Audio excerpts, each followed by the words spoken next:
you're gonna pay a price for interfering in the 2020 elections, Jack. You're gonna pay a price. And Putin's going, yes, I pay price. I prepay price. You said price 2018. I pay. We do interfere 2020. I pay the price. Every month I pay price. I am subscriber. I am member. I have interfere membership. Twitch Prime. Yes, Twitch Prime. Yes. Putin has Twitch Prime to US. I have Amazon Politics. Amazon Politics. Amazon Politics Prime. I get to choose. I choose the show. Yeah. It's my show. 2-day politics. I pay every month.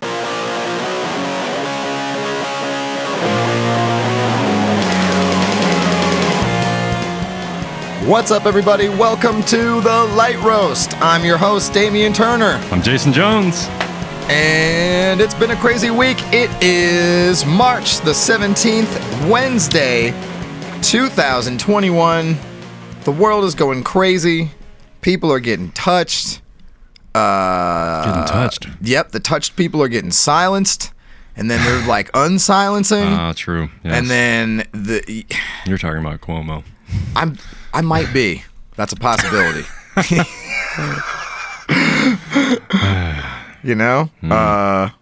Things are happening. Why can't we just keep our hands to ourselves? Russia can't keep their hands to themselves either. You know? Russia's touching people on the internet. They're touching us. Just keep your hands to yourselves, folks. Damn Russia. Arctic walruses are touching. They're touching to other non-Arctic places. Yeah. All these things and more. That was pretty cool. Yeah. They were like, he's also cool. He'll find his way back home. Like, we're not going to mess with him. He's cool. Right. Isn't that crazy? Yeah. So there was all right. So I guess we're just in this story. There was an Arctic walrus that I guess passed out on a piece of ice. The fucking lush. And, he was partying. He was having walrus parties. I guess so, yeah. All night long. And had too much to drink. Is it mating season? I don't know. It is spring. Yeah. The spring has sprung. It's mating season for me. This walrus is ready to go. He's looking for maybe there's just no other walrus peers where he comes from. I mean, like in his age range. And he's just like, I gotta find some people from somewhere else, some other walruses. They probably all floated away too. I mean, they say here's the thing, though, right? They say they're like, oh, it fell asleep on a piece of ice, and then the ice broke away. I love the story, yeah. And like, who says he fell asleep on it? Like maybe the ice is so rapidly melting right now that he was just standing on a piece of ice, chit-chatting with his walrus buddy, and then all of a sudden he's just floating away, and he's like, hey, I don't know what to do here. And they're like, you should swim, and he was like, I'm too scared. And then maybe he was like, I'm tired, I'll swim later, and then went to sleep. I realized that narrative started to unravel as I was spinning it there. Well, I don't know. But I also like how they just leave the walrus to his own fate. They're like, he's fine. He's cool. Yeah, he'll make it. Don't fuck with him. Yeah. I think humans try to get involved a little too much sometimes. I think so as well. I'm kind of proud of the humans in this situation of being like, not gonna fucks with him. Yeah. Nope. Although I kind of feel like this maybe this is now the time This is when we should kind of reach in and help a little bit, like we kind of like reach in and help not help, but we kind of put our hands in too much, just like right away. We're like, all of this is ours. Well, we can just fuck with all of this, and that's fine. And a few people try to warn us. They're like, hey, there's complex ecosystems and life systems that are integrated, and they depend on one another, and we're like, shut up, we're making a lot of money, shut the hell up, you're fired. And then afterwards, then once everything's messed up, we're like, hey, so you want to do anything about this? And we're like, we don't want to interfere. Can I make some money off of that? I mean, we made money already, and we're sorry about that. And we sort of, but we help them. I mean, we could, but we don't want to. We just want to let nature just do what it does. We just feel like nature knows best how to fix the problem that we caused to nature. Yeah, but I don't know that we caused this particular situation. I don't know. So what's the theory of us getting, like, helping the walrus back to its wherever we think it comes from? Well, I mean, I don't know. What if if we that's my take it theory. somewhere that it doesn't want to go? And it's like, dude, that's the place I was going away from. Well, Like, I don't fucking want to go back there anymore. Maybe it's a place the walrus has never been. See, like humans do. Like Disneyland. Like, no. take the walrus to Disneyland. God, no, that kind just of give captivity. it a face mask. No, like not as an attraction, as a guest. Make As it. It can throw. Come swim with Shamu. Like that. Yeah. Shamu's not around anymore. Well, right? yeah, I don't think so. Remember I don't know. Shamu? Yeah, of course I remember Shamu. Hashtag remember Shamu. Yeah, right. Yeah. Wasn't that the? What was the? Oh no, Shamu was the whale. What was the Harambe. name of the? Well, no. What was the name of the Free Willy whale who wasn't free ever, and they made it do multiple movies, and it was like kept in captivity forever. Willy. No, it wasn't named Willy. I don't know. I don't remember the name of the whale. It was a killer whale, which you know, if you once you learn about killer whales, makes you feel slightly less sorry for the whale in captivity. Right. Yeah. Why? Because they because they're killer whales. It's not like a. They kill people. It's not like a. It's like a cute name. Like it's an accurate. Like I thought they just called them killer whales when I was a kid, and it's like no, they're kids and like some. No, they're like predatory whales. Like they take down other whales. Truly. And like other types of. Yeah, they're real predators. Yeah. Yeah. Yeah, they're dicks. But still. No, I don't. What? Oh. Yeah. No, I mean like their personalities are dickish. You knew what I meant. Mm-hmm. Just took it there. And I did. But before we get, by the way, before we get too far in, speaking of taking it there, I genuinely feel as though I owe the audience an apology, specifically Italian people. I'm just gonna run the scenario. Last episode, we were talking about a scenario that was kind of like a Demolition Man, where it was racial slurs instead of just curse words that got you the demerits from the machine. And in the moment and in trying to be funny, I actually said slurs, and that's not cool. That's not funny. And then I doubled down. And I tried to justify it because as soon as it came out of my mouth, I knew it was wrong. And I felt embarrassed about it. And I've been embarrassed about it all week. This has been bothering me all week. And that's not me. I'm not the type of person who thinks it's cool to write off saying things that have that kind of history and could really hurt somebody and offend them. And this isn't coming because nobody called me out and was like, hey, you better apologize. This is just something that I've been thinking about. It made me feel shitty. So I figured I would bring that up and clear the air for anybody who saw that or will see that. Sure. I didn't feel good about that. So I'm going to try not to do that in the future. I'm going to not do that in the future. I don't know what that try was about. I'm going to not do that in the future. And I'm going to find better ways to be funny. Right on. Yeah. All right. I can roll with that. Yeah. Yeah. Cool. Yeah. I will always own my mistakes. Yeah. I try to do the same thing. Yeah. Yeah. That's, I generally feel better, and it gives me an opportunity to grow and be a better person, and, Well, I think it's easy. It's easy to make. It's particularly easy to make those kinds of mistakes in comedy. Mm-hmm. And for you guys who are who don't know, I do stand up. Jason does not. But we're kind of, we're putting our two worlds together here. He was the streamer before I started streaming. I was the stand-up before he got into comedy. So now we're meeting in the middle, and we're both learning a new language and craft here. It's an easy mistake to make in comedy to cross a barrier, to cross a line, especially social lines. Sure. Because there's power in taking the contrary perspective, right? And saying the thing that you wouldn't normally say or couldn't normally say in everyday conversation. And sometimes you cross those lines to find out that they're there or to find out where they are. But still you've got to be mindful of where those are and not to just trample all over them in an effort to just, be wild. And that's there's something in that's hack too. That's cheap, just on a comedic level. So anyway, thanks for listening. I apologize again and hope you guys continue to roll with us. That's my piece on that. I love you, man. I love you too, dude. Yeah. So, now that is out of the way, the Lady T said, hey, it's your biggest fan by way of Fairfax and Vegas. That would be my mom. Hi, Mom. What's up, Mom? Hey, Mom. The Lady T. I like the time. I like the time when you came in, Mom. Right in time to watch me be a big boy and own.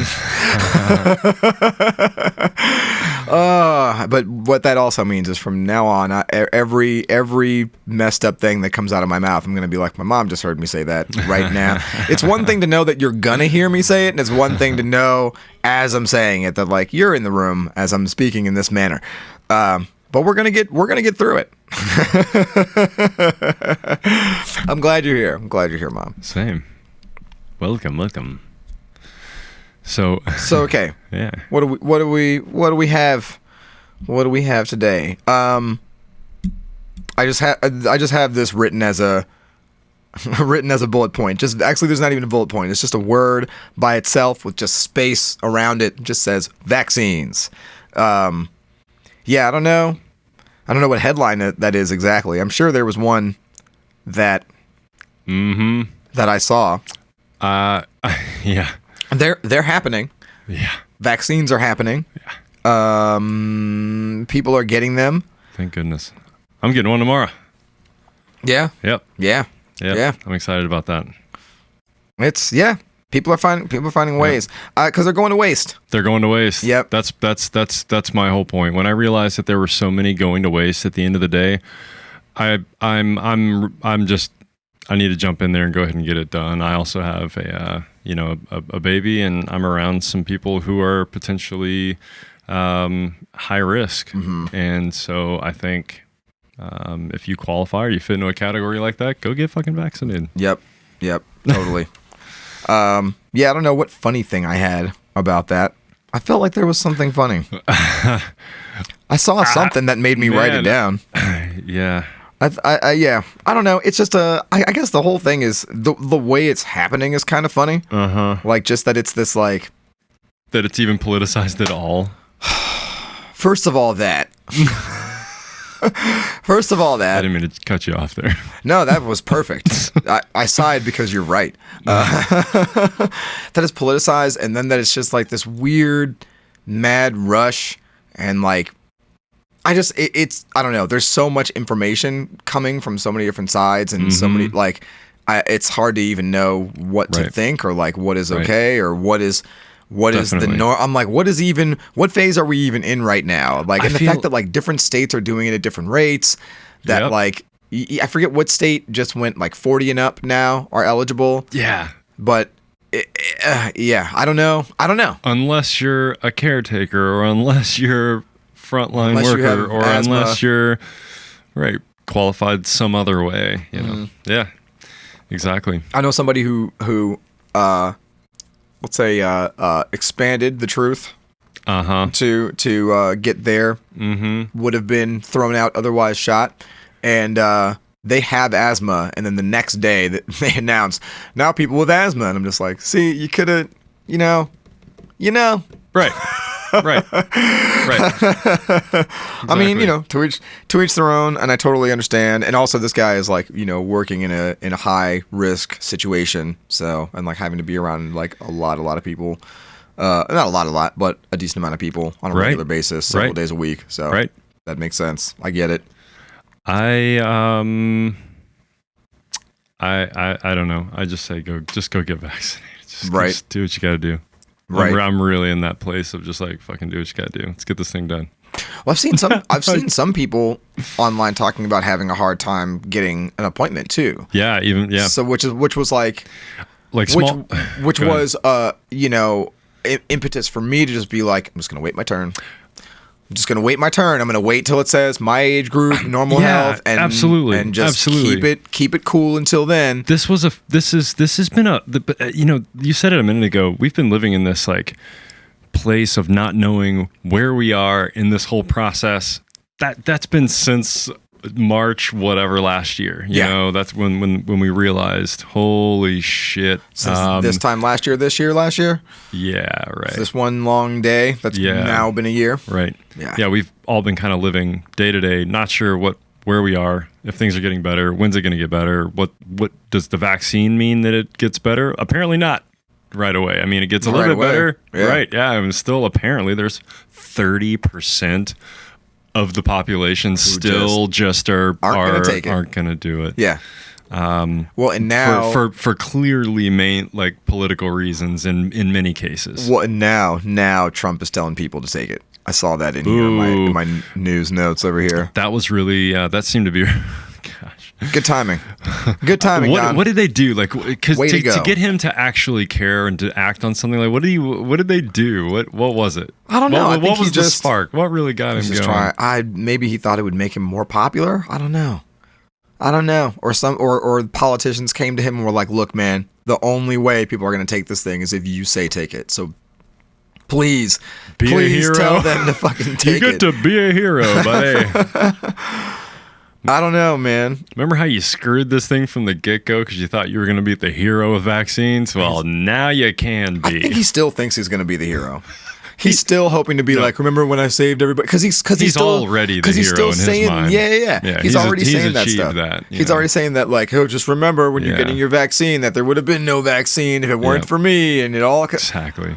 Oh man, yeah. What was it you said earlier? We were talking about this earlier before we started recording. How that dichotomy between Trump being like, look what I did.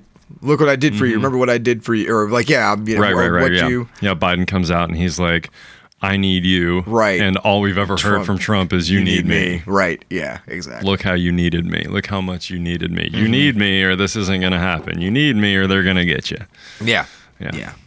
Biden at very least does a better job of saying things. He does that. I like where you stopped in that because you could have gone on. Just saying things. He's just generally better at saying things. Saying things. Yeah. I'm not going to give him a whole lot more than that. Yeah. I still haven't gotten my stimulus check. And we have, Mom. Yeah, sorry if it makes you feel any better. I have to check out early, but happy to be here. Ciao. Burger King. Ciao, ragazzi. What's up? Welcome back, Burger King. Good to see you. Okay, what was the next thing I was going to say? Oh, yeah, just on the... I'm going to check out this story, because I saw this. JP Morgan Chase and Wells Fargo face customer anger over stimulus checks. I'm a Wells Fargo customer. I do not have my stimulus check. I might be angry with Wells Fargo. The IRS has started distributing a third round of federal stimulus payment worth up to $1,400 per eligible. No, I don't want to turn on browser notifications. Get the hell out of here.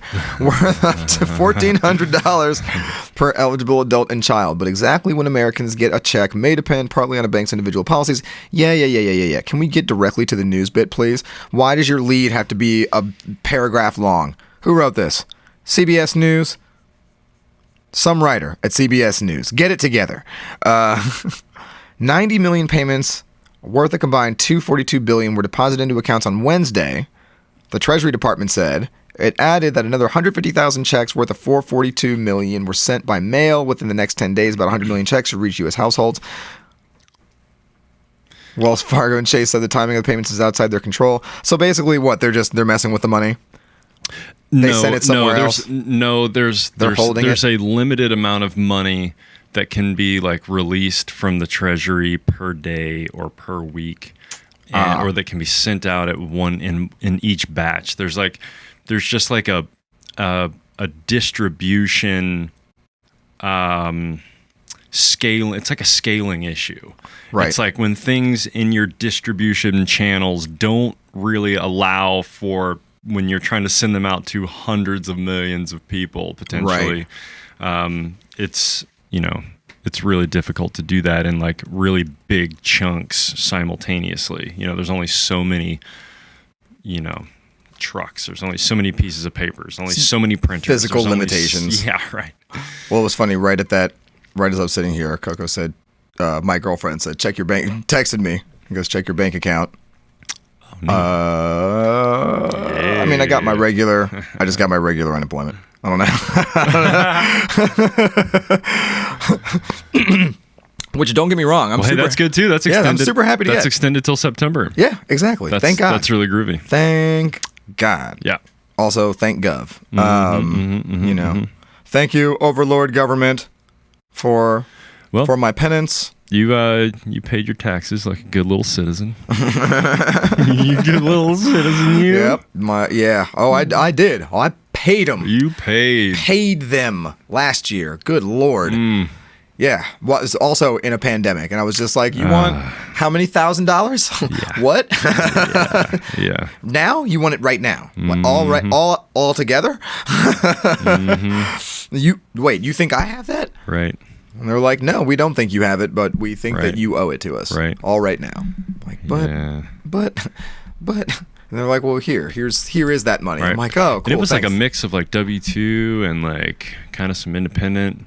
Oh yeah, I'm comics, exactly. and a videographer. Right. So. Right. So it's complicated. So it's like I have a few 1099s. Right. And a couple of W-2s. Yep. Worked for a few different companies. Yep. It got weird. It got messy. I think more and more people can relate to that kind of thing.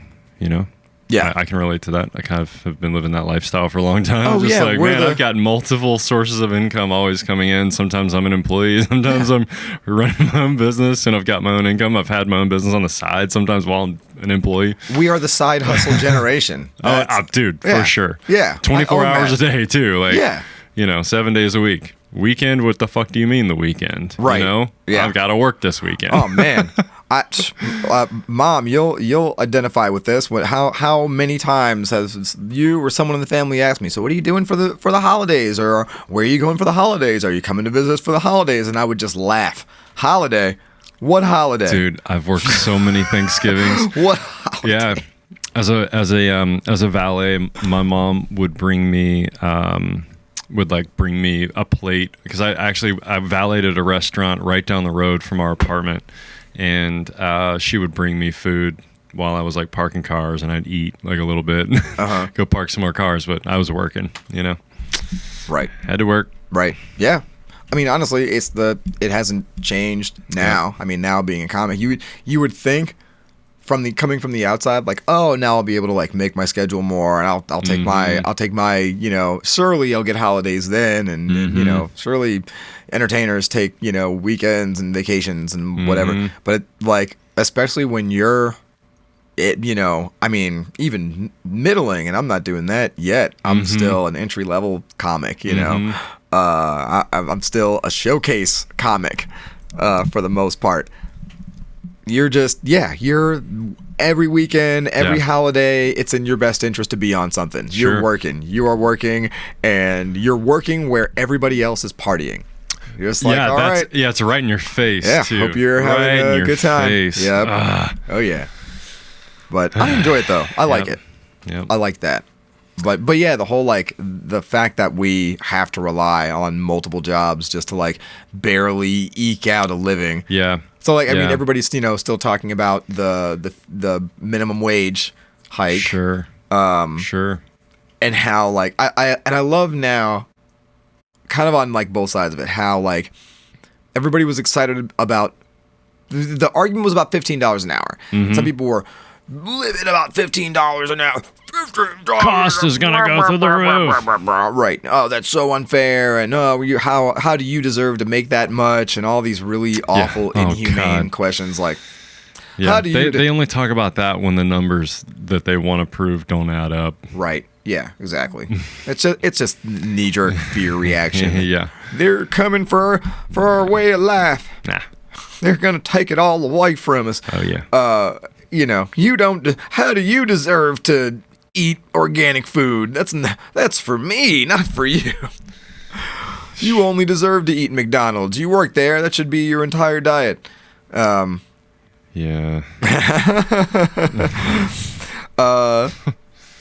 But yeah, I forget where I was going with that. Somewhere. So we touched on this. We might as well get to it. Is Andrew Cuomo just still being a big douchebag? Hot water. Like, man, it's like the frog dying in the water. The water's just getting hot. I mean, and he's just chilling. I'm like, nah, water's not that hot. And we're all like, shit's boiling, motherfucker. I mean, it's getting hotter every day. He's like, I'm cool. And then the next second, he's fucking cooked. Right. I don't know. I mean, dude, I got to give this guy this, at least, the balls on this guy. Because, and that leads me to this point.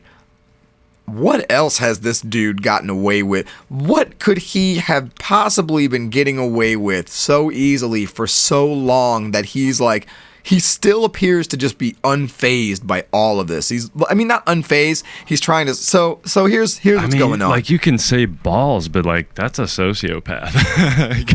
Well, right. Yes. Right. If you want to be all like real and got about some balls, he's a sociopath. I mean, he's a bold one. That one, a bit of a knucklehead, but very bold, strong conviction, outgoing. Ambitious. He's a bit of an extrovert. Little bit of a clown. That guy. He's a clown. I think he's a knucklehead. Alpha. He's a real alpha dog. A real go get 'em. He's a real man's man. A real man's man. Jesus. Whoa! Oh! I messed that up there. This was a little bit too bright. Now, hey, that's perfect now. All right. So that's going to be funny in the edit later. Cool. Yeah. And I'll have to deal with that. Okay. Yeah, but no. To your point, yeah, this is a true sociopath, maybe even a psychopath. Like, the stories that are coming out about this dude, about how he's just just everybody. Like, he just takes all sorts of liberties, touches, gropes, says horrible things, grabs, and just has been doing it for years. Everybody kind of knows it, and they feel under pressure that he by himself creates a Mad Men atmosphere in his office. Gross. Yeah, that show was not to promote that lifestyle. It was to show you how fucking gross it is. I hate that people say it like that. And I did it. I said that, but still, like, because it makes it feel like, ooh, he was like the madman, living fast, drinking hard, pinching butts, and real Wolf of Wall Street. Yeah, like, and it's like, no, man, this guy is awful. It's like it's old school machismo that's like really getting antiquated and ready to see its way out. Well, it's beyond that, right? Because okay, so there was all that stuff where all these stories that are coming out now from all these women about all the inappropriate ways that he treated them, but then now there are Cuomo's aides coming out, and there's a few things. Sorry, I keep pausing here. I'm like, I go to the bus. So second former aide accuses Cuomo of sexual harassment. That's one, right? The Cuomo aides rewrote nursing home report. Cuomo aides sent letter. Here's the thing. Cuomo aides sent letter attacking Lindsey Boylan to... Lindsey Boylan's probably one of the accusers? Yeah. Okay. She was the first accuser. I'm not going to be able to keep up with all the names, all the accused. I mean, at this point... I kind of figured there was just I do feel for them, and I'm definitely going to naturally, like, listen to them. And but I'm sorry, totally. I'm not going to be able to digest every name and be familiar with them. Yeah. No, I was just reading the headline word for word from the Insider, and yeah, I'm assuming she was the first. Right? Yeah, Cuomo aide sent out an open letter that attacked accuser Lindsey Boylan after she came forward with assault allegations. Like, this whole thing's getting so ugly, so messy. This is really turning into one of those like Netflix shorts, like, right? This is gonna be one of those little mini series or some shit. Well, he tried to go. Cuomo. It's gonna be called Cuomo. Cuomo unveiled or some shit. And it'll be like, it'll be the cover from The Crown, but with his face like inside of Diana's hair and right, tiara, right. Right. I'm gonna yeah. I like that. That'll be good. I'll make that. I'll mock that up and throw it in. There you go. Yeah, you're good. You're good with Photoshop. I'm okay. I've been doing it long enough. Been doing all of our light roast stuff. That's true. But yeah, man, he tried to go royal family on him. Yeah. Like, oh, I'm gonna smear you in the press. And like, God. What a psychopath, man. Oh God. What a nutcase. That's just so old school like again, like yeah, it's classic. Well, it's just it's classic. It's how everything is run for so long. Right. I'm gonna abuse you, and then if you have the nerve to stand up for yourself and defend yourself in any way, then I'm gonna do my best to absolutely destroy you. Yeah, exactly. That's or even like it's like distinguish yourself from Trump right now, Cuomo. Like, you know, well, seriously, like there's really not a big difference in the way they're delivering their machismo in those moments. It's the same. I mean, arrogant, not just that. Fucking the foul play, the fudging of numbers, like here was Andrew Cuomo trying to come across as this hero and this leader in this awful time, and specifically contrasting himself against Donald Trump, and then it comes out and like it worked. Yeah, and it worked. It totally worked. And it sold me at first. I was like, I didn't know anything about Cuomo a year ago. Right. And then like 4 weeks into the pandemic, I'm just like, who the fuck is this guy that looks all presidential from New York that like is like hitting America, in the heart, right? And in the feels and all that shit. And I was just like, all right, something's up. There's no way if he's mayor of New York or governor of New York that he's going to get to that position without being a fucking shithead. Right. So, yeah. All right. Right. Without being a dirty, exactly. Dirty politics. Exactly. Every time we think, I mean, they thought it about Giuliani when he came out. Rudy Giuliani's the guy, he's going to clean it up, and he's the clean guy who doesn't work with crooks, and he cleaned out the mob. How do you think he cleaned out the mob? Him by himself? He just... Dude, with law enforcement, no. He had insides. He made deals with people. I don't know any of this. I'm making all of this up off the top of my head. None of this is real. He made deals, I think, allegedly, in pretend to in back alleys. In back alleys in front of Four Seasons. Whiskey was involved. Lots of whiskey. And loading docks. He did all these deals and loading docks. That's why, look, Four Seasons wasn't an accident. That's just his favorite spot. He's like, let me tell you how I got all. Let's go to the place where I had the meeting with the mob guys and told them to back off in New York. I'd give him some money to send him. Well, that was the. How do you think they came up with Casino? It was, you know what I mean? Like Rudy Giuliani traveled back in time to the 70s from the 90s, and he was nice. And he was like, look, you guys got to go over there to the West Coast, go to Vegas, and I'll give you as much money as you want, and just help me out in 2020. I don't know where I'm going with this. I don't know. No, I don't know. But people loved him. They thought Rudy Giuliani was going to be the guy to clean up New York. Oh, he got the mob out of there. It turns out to be just as dirty. Tried to steal an election. Yeah. And then got sold down the river. I wonder what's even happening to him now. All he probably did was tax those groups a little bit to give them some official cover. Yeah. And to make the problem go away. Yeah. Which he did. Yeah. Look, I'll set you guys up. And he was like, I have to, but he has to get a win too. He's got to look like he cleaned them up, and he's got to kind of look like the good guy that cleaned up the bad guys. I need some of your people to fall. Yeah. Exactly. I need my name to be on it. Right. Well, yeah. I need to shake some hands in front of some cameras. That's it.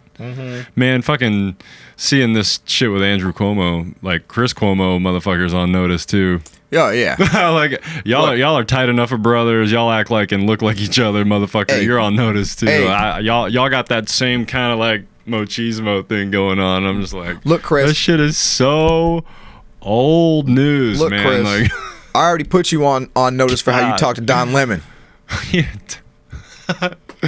Watching you, man. Don. Watching you. Look, man. Sometimes I like Don. Sometimes Don's a little drum for me. He's a little drum for me sometimes. I like Don. I like Don sometimes. Don Lemon. I'm like, man, will you? He's hilarious, on, actually. Bro. He's fucking hilarious. Like unintentionally. Yes. Yeah. Unintentionally hilarious. Yeah. Yes. Yeah. Like it makes me think of that this is so mean. It makes me but it does make me think of it. He makes me think of that Chappelle joke. Well, actually it was a Paul Mooney joke on the Chappelle show when he was it was Ask a Black Dude. And it was like some white guy was like, why do white people like Wayne Brady so much? And he goes, white people like Wayne Brady because he makes Bryant Gumbel look like Malcolm X. That would probably land a little better if I knew who Brian Gumble was. Brian Gumble was the Don Lemon of his time. Brian Gumble's still a Don Lemon. Don Lemon is just just a new Brian Gumble. Okay. But all right. Like he kind of Brian Gumble. He's a Brian. He's not as light as Brian Gumble, which is part of what was part of that joke. But also, Brian Gumble was known for his very high, kind of nasally voice, very straight laced, and but Don Lemon brings that relaxed kind of black swagger a little bit. Yeah, but it's like that's not normal for mainstream news. True, but anchors. It's corny how he does it. Yeah, it's so corny. Exactly. Like he's fucking corny. Like I could black it up that amount, but I don't because it's weird. Oh God. I just continue to say dude and wear my mohawk and band t-shirts and shit because that's just whatever. It's like I went to buy some new shoes recently. You know what I bought?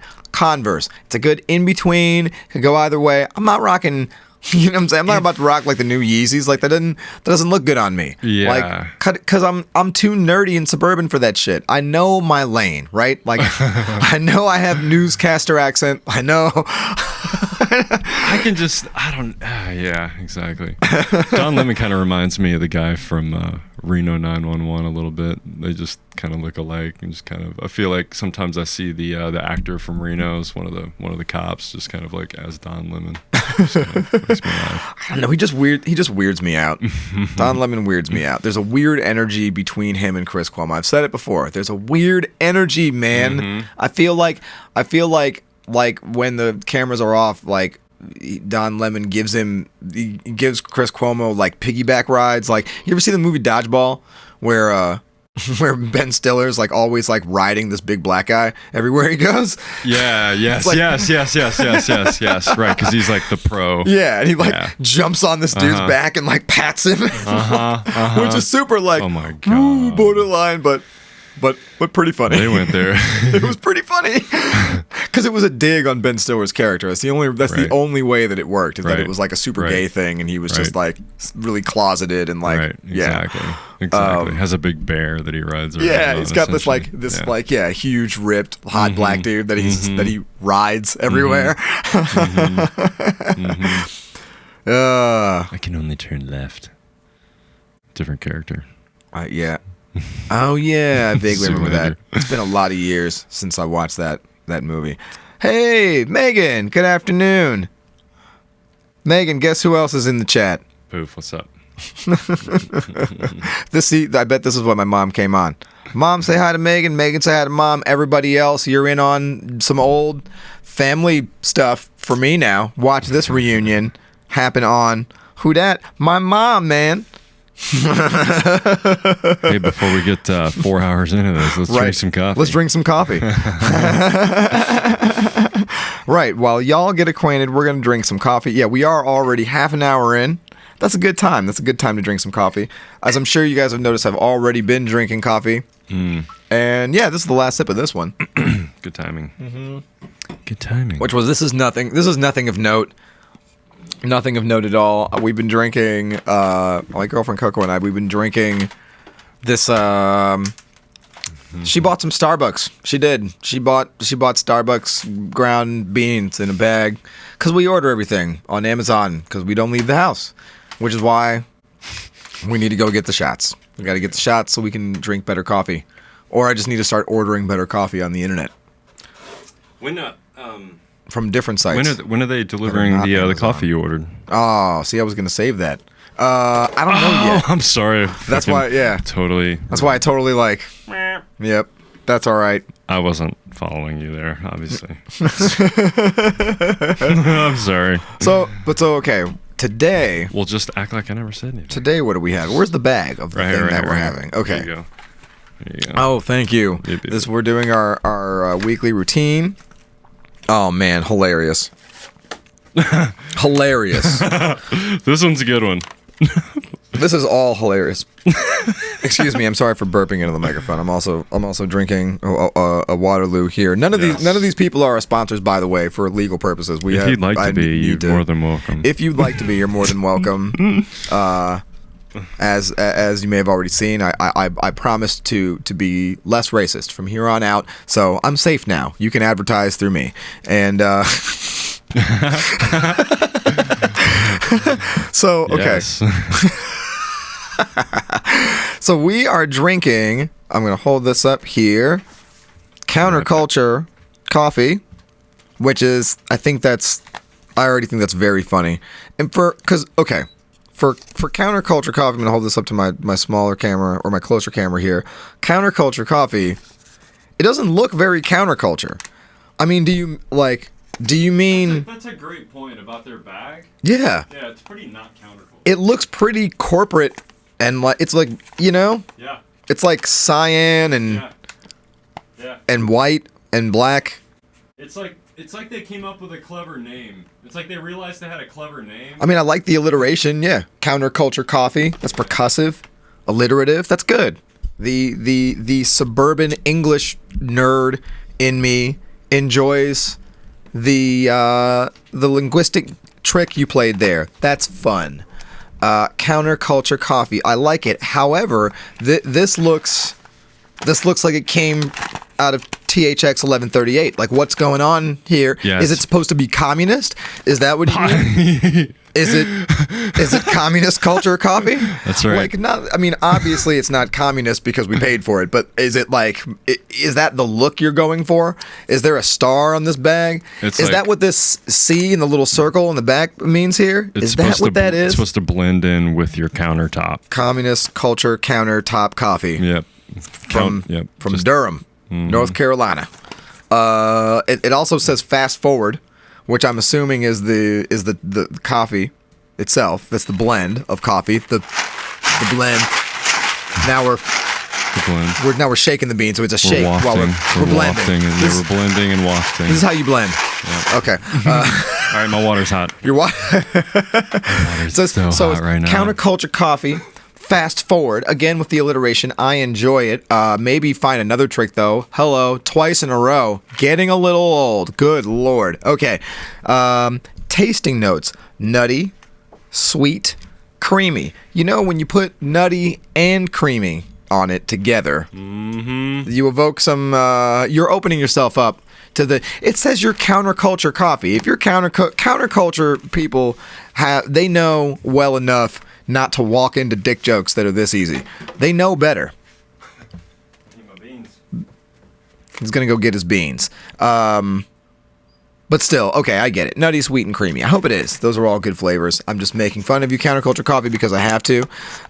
They've got text here on this tiny little inside of the bag, which is, okay. Like, if you really want to make us read, it's like 10-point font. In Fast Forward, we offer similar. Wait, in Fast Forward, is that the name of the?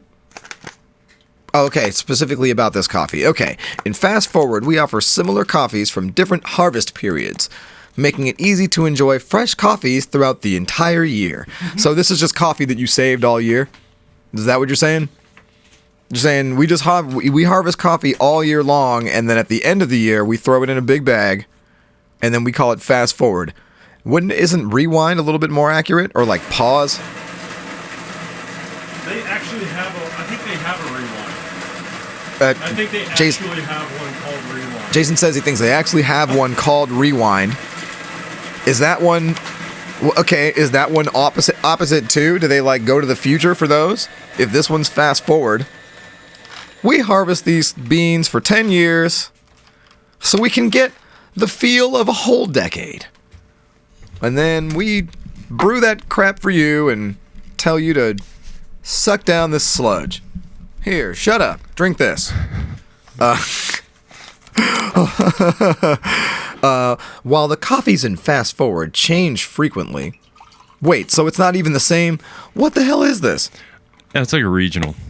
So, yeah. Here you go. Here, let me. Cut in here. Yeah, let me drop some info. He's the guy who actually knows what he's talking. I don't know what I'm talking about. The coffees that you get, unless it specifically says like, I don't know. I'm trying to reach for a name, but I'm gonna butcher one. So, unless unless the bag says it's coming specifically from a farm, like one farm or one estate, a lot of times what's happening is a group of farmers are all taking their beans at the end of every day or their coffee cherries at the end of every day, and they're putting all their varieties together. Right. And the local farmers might all grow the same type of cherries. Some of them might grow different varieties.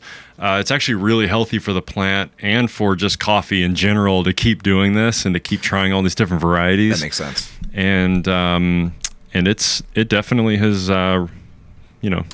come out. We've discovered a lot of really interesting flavors out there in our coffees, and so but definitely it's a pretty cool thing to get a coffee from one farm and you taste one bean and it really just explodes with something unique. I love that. Well, I just here we go. I just think it's funny that it's like they made a flavor of coffee that they're like, it's different coffees. Right. But there's always a consistent flavor of nutty and sweet flavors.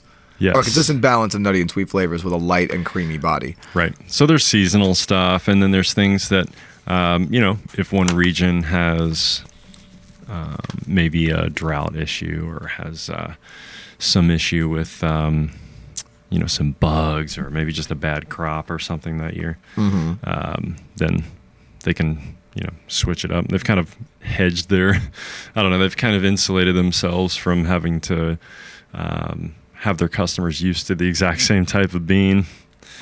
So, yeah. So, okay.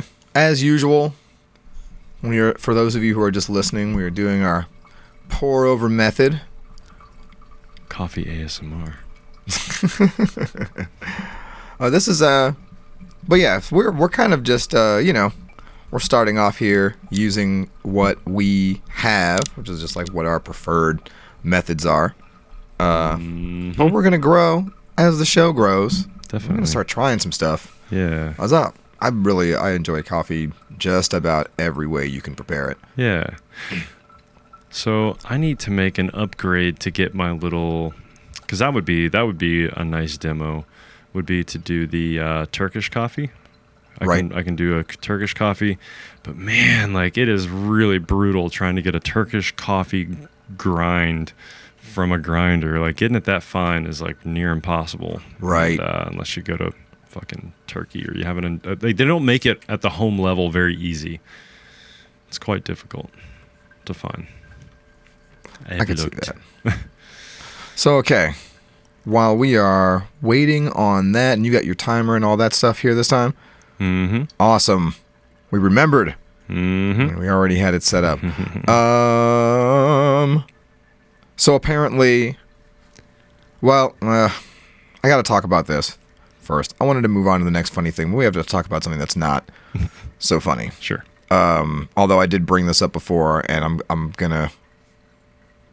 not gonna resuggest that. But still, I think there should be some kind of program for these people. What we were talking about. There was a person here in Atlanta. Oh yeah, who shot and killed 8 people at massage parlors, which is like particularly foul. And so it's like, dude, I don't know much about it. I haven't gotten to read in depth about what happened. I don't know how much they've even released about it. Yeah. But I do know that they focused suspiciously. They focused specifically on massage parlors, which is so it's clear what they thought there. I was saying this to my partner, to Coco, this morning. Yeah. Said, this is that classic serial killer move where they're like, oh, well, they're whores, so nobody will miss them. Assuming that there's illegal stuff going on at those parlors, which, don't get me wrong, there are plenty of those in Atlanta. Like, that definitely does happen. There are plenty of those all over the place. Yeah. But that's not everybody. Oh, yes, please. Right. Yeah, it's super sad. I'm really upset with how they're framing it. I mean, what do you mean? Well, there's certain news groups that are framing it as like this fucking dude just had a bad day and decided to fucking kill some people. That's right. He had a bad day. It's like, what? Go fuck yourself. Fuck this guy's bad day. So here's where we killed 8 innocent people. Here's where we roast. It's that, this awful fucking thing. This guy had a bad day for real. Really? That's what happened? Look at the pictures of him. He's a fucking dumbass white guy. He's a fucking ignorant, uneducated white guy. I mean, we knew it wasn't one of us. Like, if Asians are gonna get shot by black people, it's over the cracked Dutch that you tried to sell them in the corner store. Like, it's just one guy. And usually that's not even going down because they're behind bulletproof glass. Like, we don't have that kind of beef with Asian people. I mean, we beef with them, but it's on some personal shit. It's right. Just, you know, I got a friend. There's a guy Ivan who goes to the Burns. Who's an Asian dude. You know Ivan, yeah. And he and I do this whole... I mean, it's terrible. It's really bad. It's in really poor taste, but we have a great time where we do a whole, like, black guy in the Asian store bit every time we see each other. Nice. Especially at the Burn. We run into each other at Alchemy, and we do it loud. Screaming at each other. It's like, hey, you get the hell out of my store. You know, like... Who's playing which part? Oh, man. That's what we... Ivan, if you're watching this, the next time we do it, you be the black guy, and I'll be the Asian guy. Yes. That's what's happening in my head. No, usually we stay in the normal. That's when you really start testing. That's when it's that's really. When it gets really testy. No, but we'll do it in like the original roles, but just because we know that like most of the people around us don't know us, and they're like that. Yes, people are kind of looking at us as like, is this okay? You know, it's a flash scene. It's like a flash mob kind of. Well, especially because like he'll find me at the Burn, and just before I even know he's there, just hey, and I'm like, what? You get out of my store. I told you to get out of here. I'm like, man, you need to stop following me the fuck around the store, man. I'm tired of this shit. Give me the Dutch at the bottom of the box, man. I don't want that cracked dry shit. Give me 2 of them. You steal from my store. And a scratch off. And a scratch. Hey. Like I got jokes. No, dude, I love that stuff.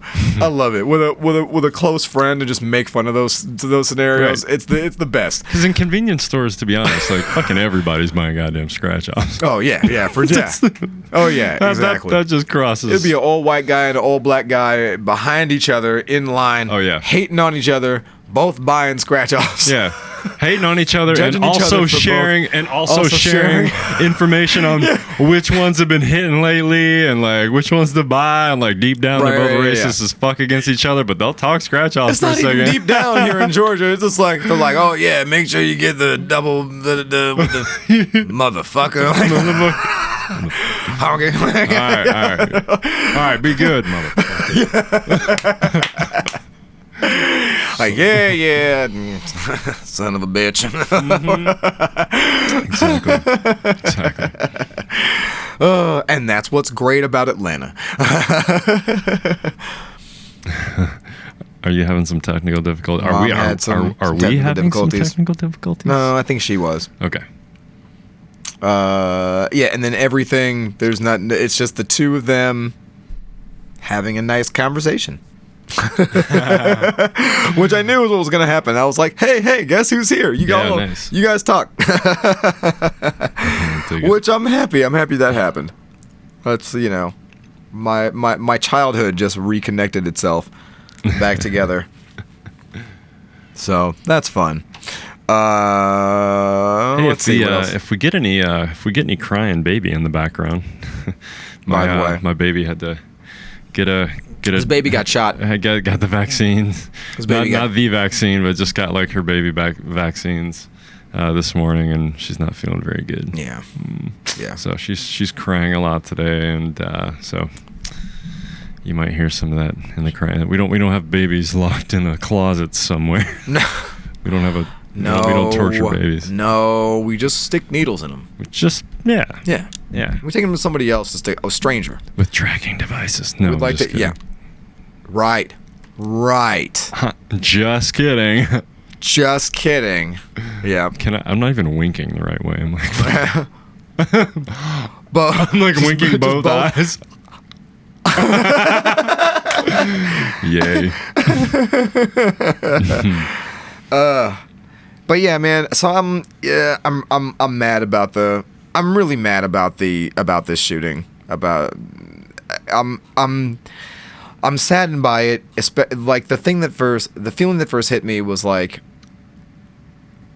I imagine Asian people have got to feel how I felt when the reports were coming out about lynchings breaking out all over the country. And, some of this language that these far-right groups were sharing and just, I know that feeling of, oh boy, the racists are ramped up and whatever it is they're mad about, excuse me? Yeah. Whatever it is they're mad about, they've decided to blame us for it.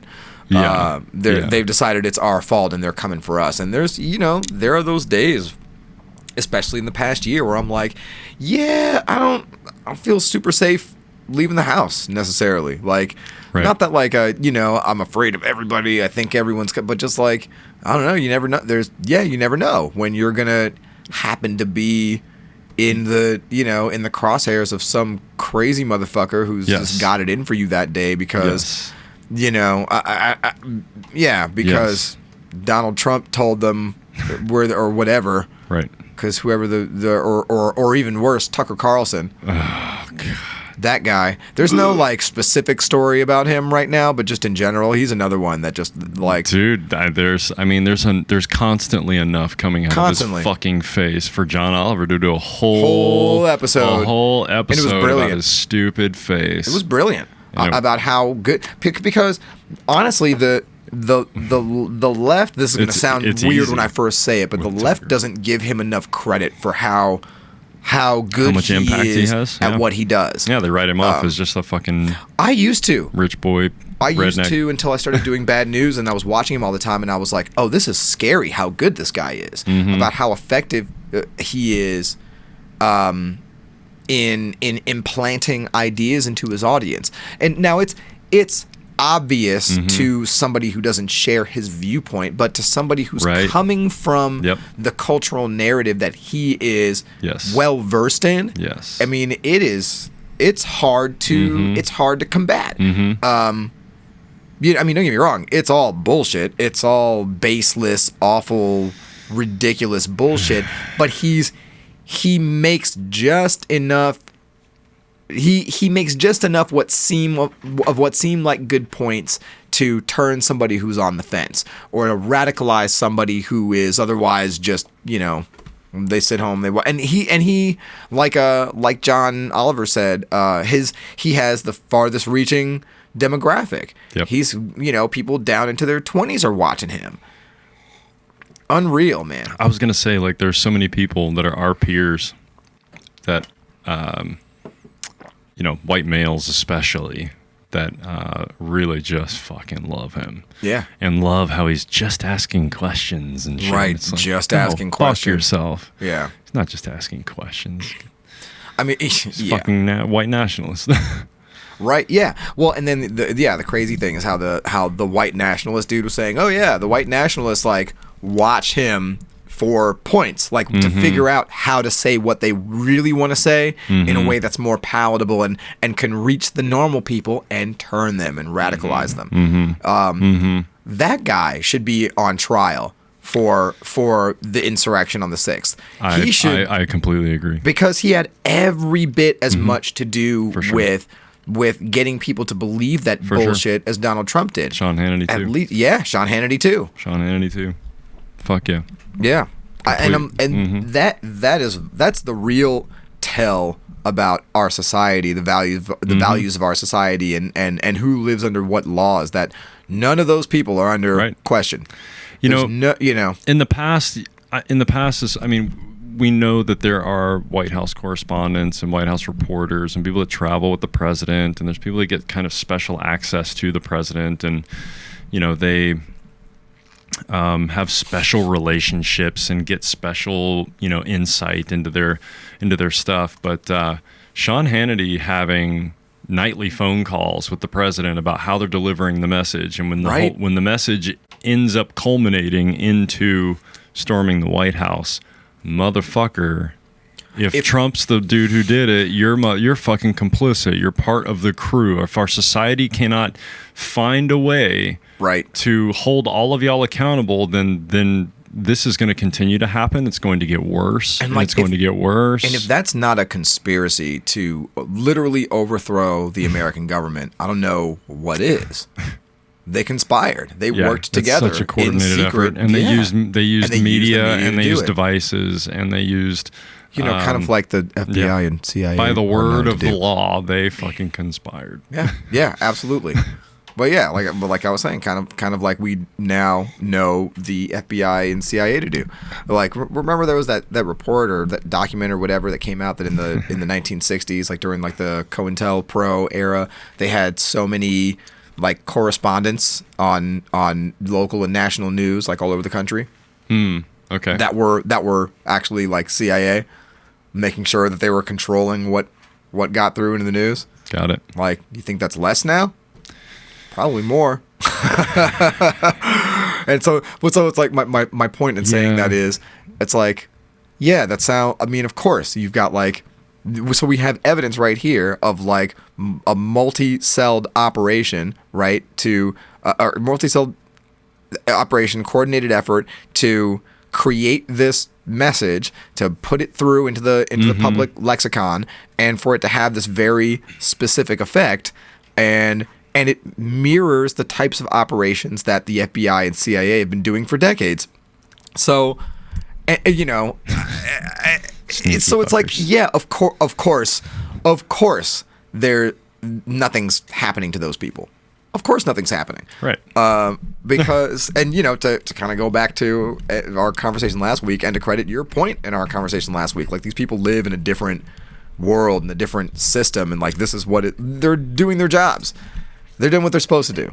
They're in the right places, doing the right things. Somebody's happy. Somebody's going, yes, good. Way to go. Right. Way to rile up those angry poor whites and pit them against everybody else in the country who's actually just as disenfranchised as they are, if not more. Oh, yeah. And feeling the same pain that they are. Oh, yeah. Which states... good job keeping them separated from each other. Which states stand to benefit the most from coronavirus relief? Yeah. Republican states. Yeah. Social programs drastically... more beneficial to them. Yeah. All right. Yeah. Well, and that's, again, I brought this up a couple times, but just, now the FBI coming out saying like, oh, hey, actually we found some evidence that there's some infiltration of the KKK and white supremacist groups in law enforcement and government groups like that. And so it's like, yeah, man. Like, those people are all embedded in government and embedded in the FBI and CIA, and they're embedded in law enforcement, and they're embedded in the media, and they're everywhere. Like, y'all want to talk about? Well, here's the funny thing, right? Is all these conservative voters and stuff that are like buying this shit about a liberal conspiracy, about a global conspiracy, right? There's the cabal, the secret satanic cabal. Yeah, white supremacists. That's who they are. They want to rule the whole world. They always have. They think everybody's below them. They have books they've written about it. There's entire doctrines of why people of other races are not as smart, not as capable, why they need to be ruled, why God owes that to them, why, like, all this stuff is like baked in right to the doctrine, right. and yeah, put themselves in positions of power, and they rule, right. like. But they're like, no, it's the liberals. It's the liberal media and BLM. Like, how is BLM a cabal of anybody? Yeah, man. The cabal that, meets in the projects. I don't get it. They're wielding their power. Look, hey, man. Eating babies. Me and a bunch of my guys, we sold a lot of crack, right? And then we put this money together, and now we own Fortune 100 companies, and we started eating babies, dog. That shit is gangster. Like, gonna live for 250 years. I'm like, stop projecting. Stop projecting, Republicans. That's your game. The meet in secret to rule the world and break all the rules and cheat behind the scenes and try to overtake everything. That's not our game. Nope. It's not our game, baby. That's y'all's game. Don't get me wrong. A lot of the establishment Democrats are actually y'all. But we know that. Right. We just don't have anybody else. Trump's now an establishment social democrat. No, excuse me, social democrat. Corporate democrat. Corporate socialist, really. He's corporate. That's the word I was looking for. Yeah. He's a corporate socialist. Right. It's the same thing. Dancing around it there. Same thing. Same stuff. Yeah. So, and the moral of the story is... He wants handouts to go to the Be corporations. nice to Asian people. Yeah. You know? Yeah, we got to tie it all together. Yeah. Somehow. Yeah. So, but anyway, I'm deeply saddened by that, and that sucks. That sucks terribly. That's whoever did that made you stole a lot from a lot of people doing that. A lot of my friends are sex workers. This is hitting that group of people very closely, right, and very hard. And that's yeah, it's really shitty. Yeah, just it's shitty that those businesses are forced to operate that way, and that there isn't there isn't widely accepted use of outreach programs for people who are struggling with mental health issues. No, to get help before, it's not cool to have mental health issues, you know what I mean? Like it's something people don't want to talk about. They don't want to. Well, no, you're right. Actually, some communities, truly, actually, that's actually you're right. You're right. Actually, I think we probably have a lot of friends that, dabble. Yep. Yeah. Everyone's a this, that, the other. Yeah, they hit that. Everyone's a oh man, and look, I understand. I understand. Everyone goes through stuff. But, dude, some people get a little sickening with the, because of I've got one friend, and I love her. I love her dearly. She's so nice. She's such a good person. But when she starts getting on about talking about her trauma brain, and I'm just like, come on. Yeah. I get it. I know what you're talking about. It's definitely a thing where trauma rewires your brain. It's a real thing. It's a real thing. I experience it. I've gone through trauma. I have some shortcomings as an adult that I deal with. But there's something about the cutification. Yes. If that makes sense. Yeah. Of mental illness. Yeah. That makes me sick to my stomach. Where people throw it on okay, so to bring it back, right? Here's the callback. People were like, "Oh, well, I'm neurodivergent and I'm also a Gryffindor." It's like, yeah, exactly. Right. It's like a call sign, and it's like, here's my house, my disease, trying to show you're woke because you know what your ailments are. I know. Or because you know what your issues are. Right. Well, you don't know what your issues are. Well, then that means you have bigger issues than you know.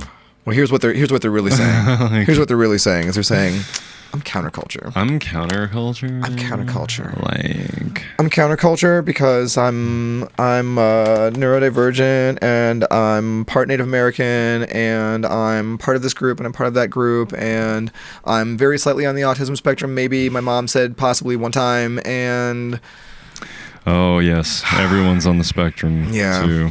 And I identify as a light switch, and I mean, really, for people who are doing that, your gender, I totally get it. But when you get people who start talking about I identify as a fairy and stuff. I'm like, nope. I'm like, no, you're an adult human being. I'm not I'll call you they them all day. Yeah. Yeah. It It gets we're getting Yeah. Stop. You mean when it's full time, when it's full on like all the time, and they're full on in character like that? Well, just even like I want to be like let people who need a gender they're kind of. Oh no, sure. Yeah, they're watering down the conversation. Yeah, let people who experience body dysmorphia. Like, they're diluting the conversation. Let them have that, please. Like by making those arguments. Please, you know what I mean? Like correct. You're not. The stage is not for you with that right now. You don't have a medical condition that makes you identify as a mythical creature. Like. Stop it. Right. I mean, unless maybe you do. If somebody correct me if I'm wrong. I'm fine if they just want to do it. Do it. That's sure, cool. Whatever. But I don't need to feel like I need to participate. Yeah. I don't need to participate. I do need to. I do think I would have a better world if I choose to participate in acknowledging people's gender preferences. Absolutely. Like, hey, you are like, okay, here's a piece of news, right? In fact, I was thinking about this on the way over. I wanted to talk about it. Is Eddie Izzard, who, I love Eddie Izzard. As I absolutely love Eddie Izzard. I've loved Eddie Izzard has been a hero of mine since I was a kid. Since the first time I saw her come up on stage, right?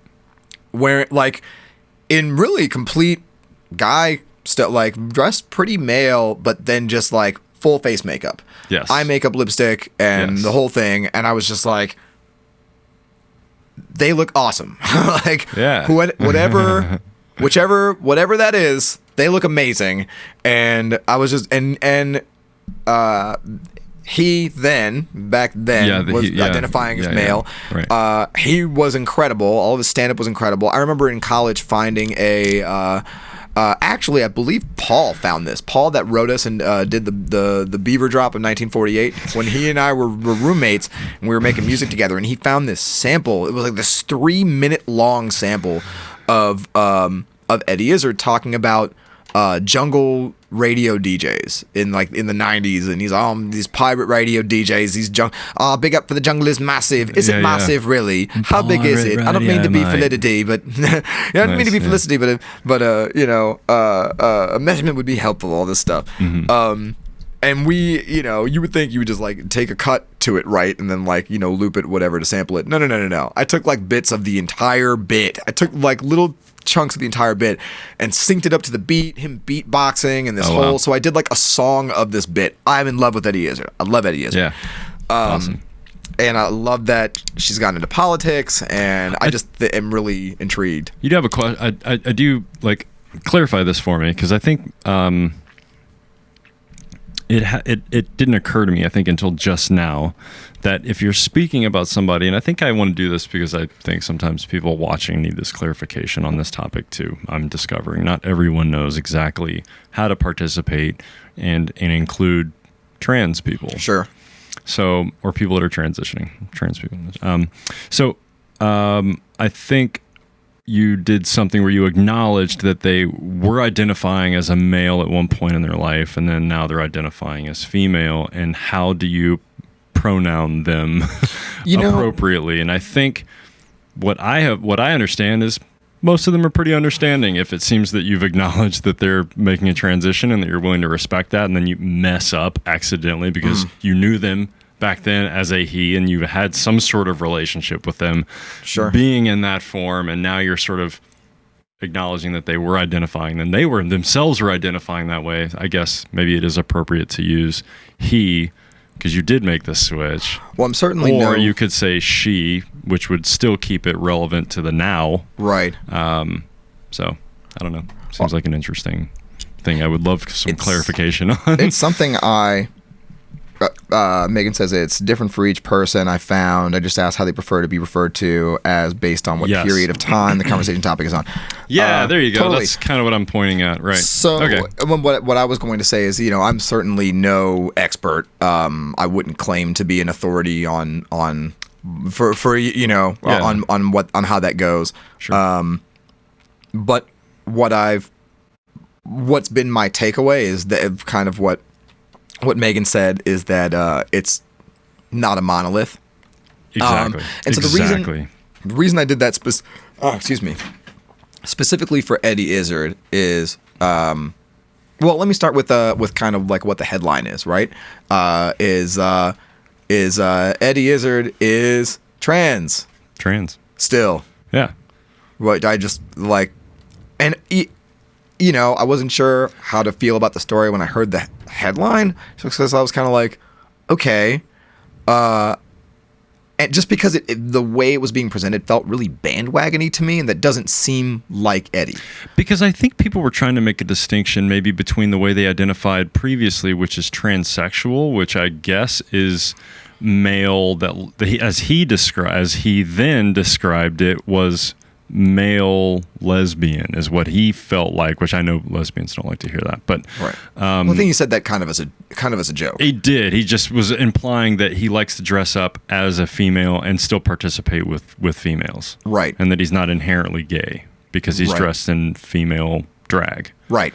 Right. Sure. That doesn't make him gay, right? I think that was a bit kind of displaying, and even currently, what the difference is. She does not actually speak about who their partners necessarily are in terms of gender identity. No. So what I've heard her say, or what I've read that she said, was that to her, I finally read a statement from her about it, because there was all these things. Oh, now she's I've seen some interviews. Now she's taking only female pronoun. Yeah. Well, yes, but before this announcement was made. Got it. Oh, she's a her now. She's only female, and she decided. And oh, she's so brave, and we're so happy. And it was like, then it was this big fanfare, and I was kind of like, oh man, like.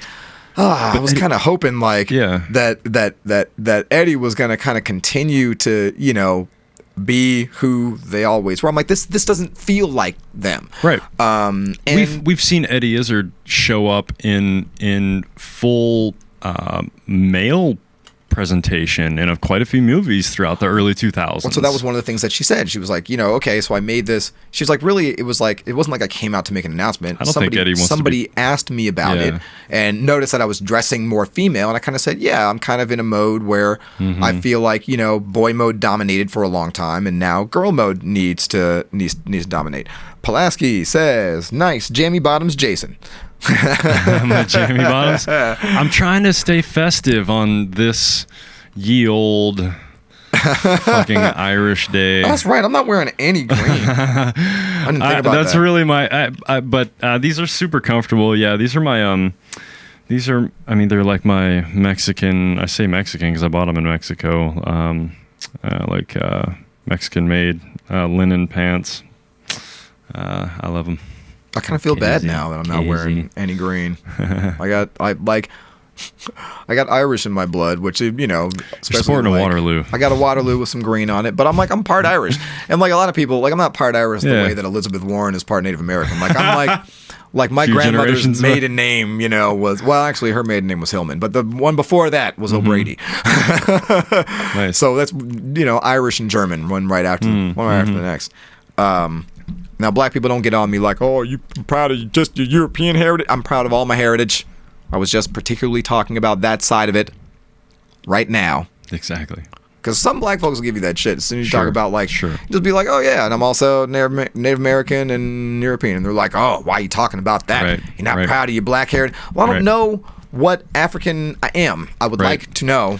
I intend on finding out when I have some time and some money and feel a little better about giving my genetic material to anybody who can hold on to it. But yeah, so I feel a little. Oh, here's some green stuff. I'll take some green. We have our. Hey, that's what I'm talking about. Thanks, helper. And you know what? What's funny is I do have a really nice green. So Coco bought me this like green cashmere scarf that I have. Nice. Yeah, I'm gonna wear this like a scarf. Here we go. Nice. Oh yeah. Dude, this one isn't as nice as that. But yeah, it's very Lenny Kravitz of you. Oh yeah, absolutely, absolutely. That's right. Yeah, he sports a nice big wear scarf. A nice big scarf. I met him one time and I wasn't sure if it was him because his dreads had been cut and he wasn't wearing a scarf. Right. And he had sunglasses on, but it was still like that guy. He was just walking around, insanely good shape, especially for his age. Incredible. But even not for his age, he looked incredible. Oh my god! I mean, this was like 10 years ago now, but still at the time I was just like, Jesus, how do you look like you're 30? Yeah. What? 25. I mean, it's insane. Dude. And he was just like, it was funny. It was unreal because I was just like at work at the Apple store and he just walked in and he was just walking around. Nobody was helping him. No one. I'm like, kind of like looking around like, no one's going to like ask this guy who like, he looks cool as fuck. Looks cool as fuck.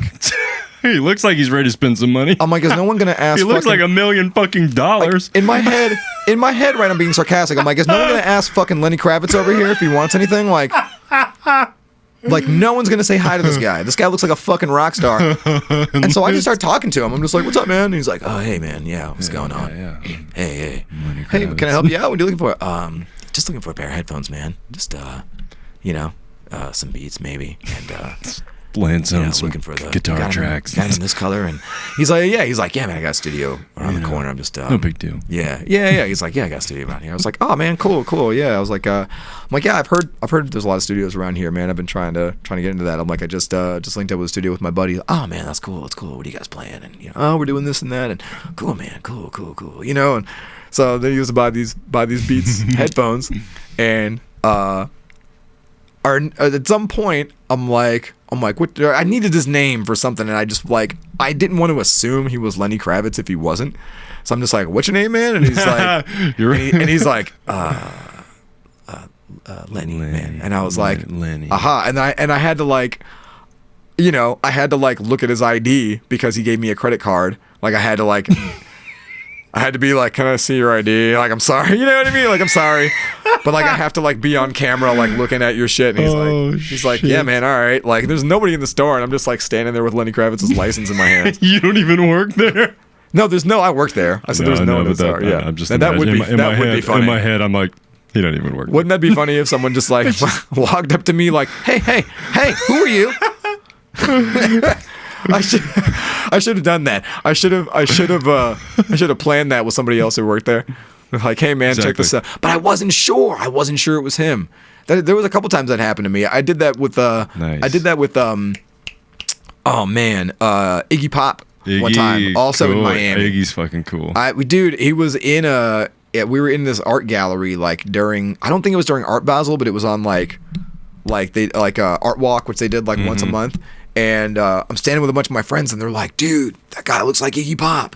And I'm like, what? And they're like, yeah, check it out. Like, we're like looking at this guy. He's, wearing a blazer and no shirt. Yep. His skin looks like leather. He's like, the long color. Long stringy hair. Yeah, long stringy blonde hair, but his skin's like the color of this table. Like. Oh yeah, Florida. Yeah. Florida man. Yeah, total Florida man. And we're like, and he's like, hanging out with a group of people, and they're like, that's got to be Iggy Pop, man. That's got to be him. And they're like, but we can't tell. Is it him? Is it him? We're like, we got to find out. Oh, is that Iggy Pop? Is that Iggy Pop? All of a sudden, everyone turns to me and goes, Damian, sing some Iggy Pop. You're not afraid of anything. And I'm like, I'm not. And they're like, you go ask Iggy Pop. They're like, you'll talk to anybody under any circumstances, whether or not it's like intrusive or rude. And I'm like, really? And they're like, we think so. And I'm like, that's not very nice. And they're like, well, we know you'll go ask Iggy Pop if he's Iggy Pop. And I'm like, I mean, I guess I will, right? You're so like, I fucking hate you guys, but I'm going to go do this. And now I think back about it, and I'm like, this was like the rudest. I can't believe I did this. It was such a not a cool move to make. And I just walk up to him in the middle of conversation, cut him off, excuse me. And he's just looking at me like, what? And I'm like, Are you Iggy Pop? And he just puts his hand on my shoulder and he goes, maybe, kid. Maybe. Maybe, kid. Maybe in one line. That's nice. And, and he walked away, and I'm just like, I just got dissed by Iggy Pop. Fuck yeah, dude. Iggy Pop thinks I suck. Let's see. My mom said I almost forgot my green today. COVID brain. Nice callback, Mom. We are Irish among other things. Yes, among lots of other things. Megan says, I walked by Jon Stewart in a hotel once. I froze in an extremely rude stare because he just looked so massive because I was used to watching him in a 20-inch screen. Yeah. Right. But I heard he's short in real life. I was going to say, he's supposed to be like 5'8". I was going to say, that's ironic because he's not he's actually not like a big person. He's kind of just a average size human. Yeah. He's supposed to be a little guy. Not little, but like... I wasn't going to say little. I'm little. Tall. I'm not allowed to say any of that. I'm not allowed to comment about I'm average height, so I can say I just don't, it's subjective. Megan, that's happened to me a few times now, of just like the ooh, that's not how I should have reacted. Working in comedy, I was telling this story on Katie Hughes' podcast a couple months ago, where Tom Segura, who I'm a big fan of, he came to work at the club. He and his wife Christina P do the Your Mom's House podcast. He also does Two Bears One Cave with Bert Kreischer. He does Tom Talks now. So he's a thing. He's got a few specials on Netflix. He's kind of a big deal. I'm a huge fan of his. I love all of his podcasts. I like all of his work. And he showed up at my club. He showed up at the Laughing Skull. I was working there. And on Your Mom's House, they have this whole thing about mom jeans. Everybody calls each other mommy and jeans and all this stuff. And so he walks into the club, and I'm thinking, I mean, the show is wild. It's insane. Some of my like thinking I could say some wild stuff like comes from just like, oh, you know, they got a guy on that show talking about this, that, and the other, and I'm like, yeah, I'm not them though. Mm-hmm. But and also a lot of the crazy stuff is you know, user generated content, and they make jokes out of it. It's vulgar, it's crazy, it's out of control. It's just really, you know, in your face, balls to the wall.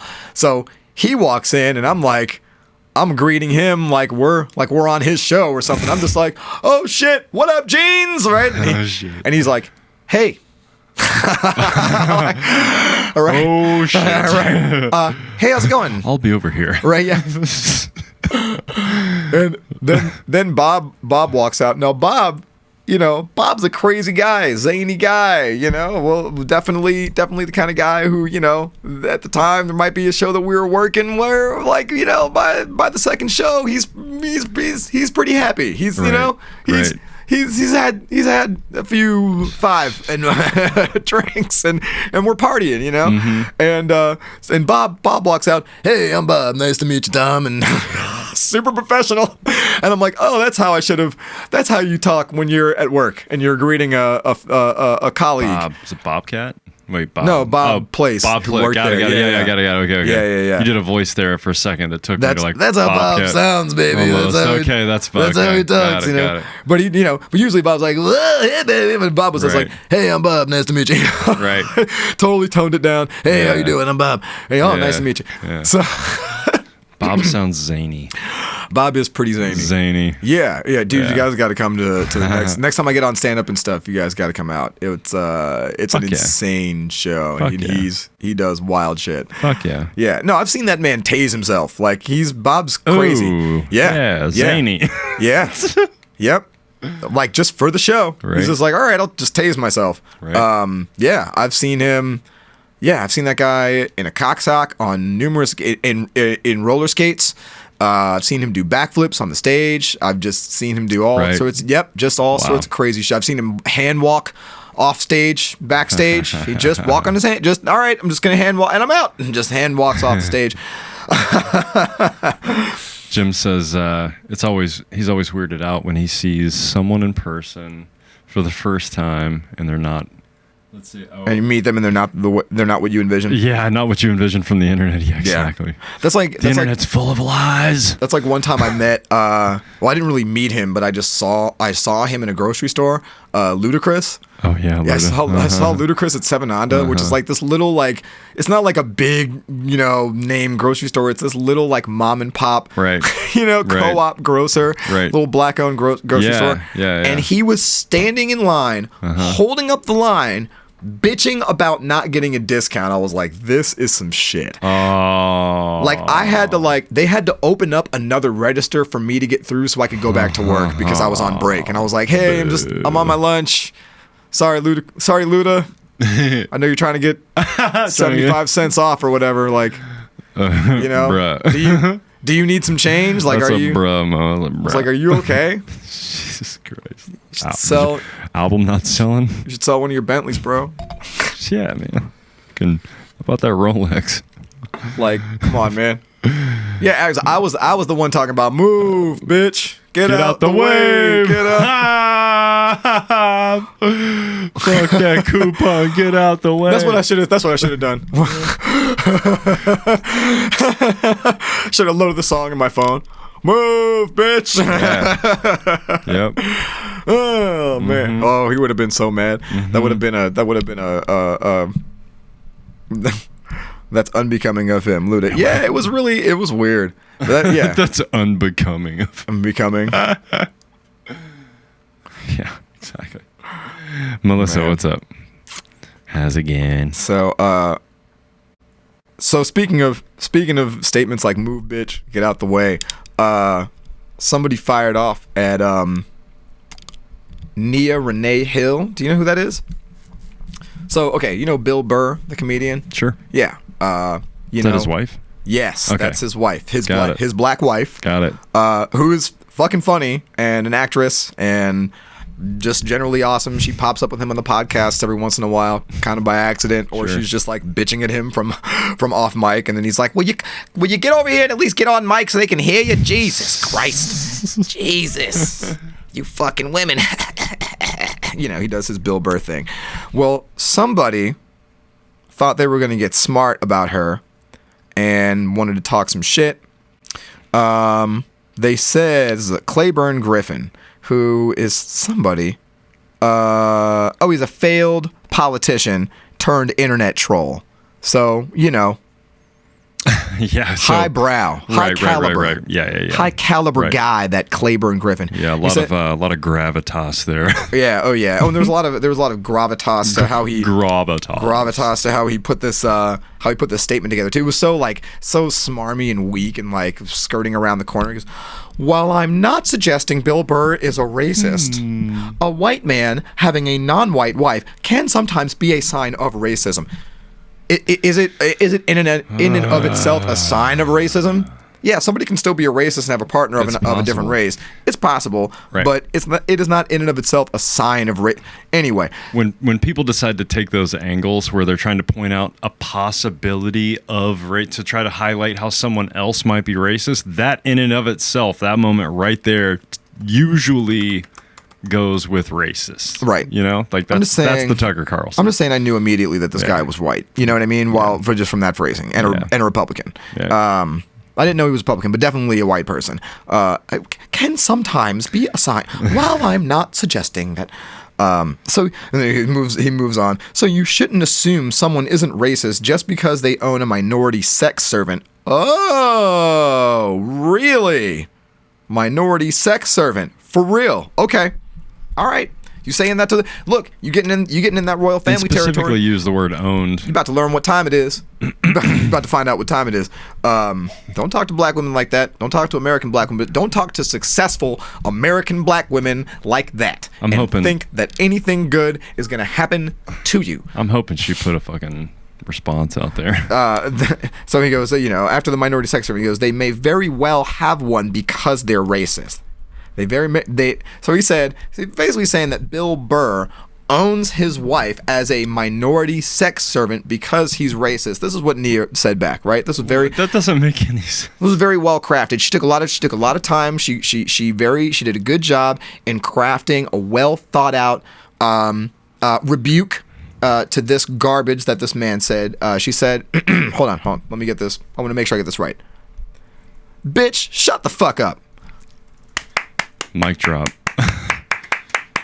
Thank you, Nia. That was the appropriate, simple, educated response that he needed to hear, absolutely. And that deserved.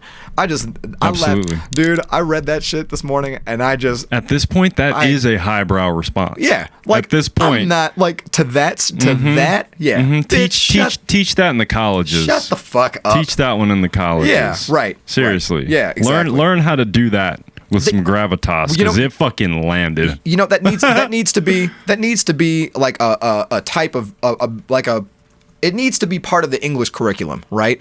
Black responses 101. Like if like it's almost like a Ludacris song, right? Act a fool, right? What you gonna do? Act the fool. Don't act a fool though. But you gotta have the right. What you gonna do? Have a black response. But bitch, shut the fuck up. That's what you need sometimes. It was like this was something I was dealing with. Right. I'm gonna share this with you guys. I was when we spoke about this. I was during the protests. I was uncertain of what to do. I was on the fence. Of course, the most primal part of me wanted to run out there into the mayhem, run out into the fray. Yep. After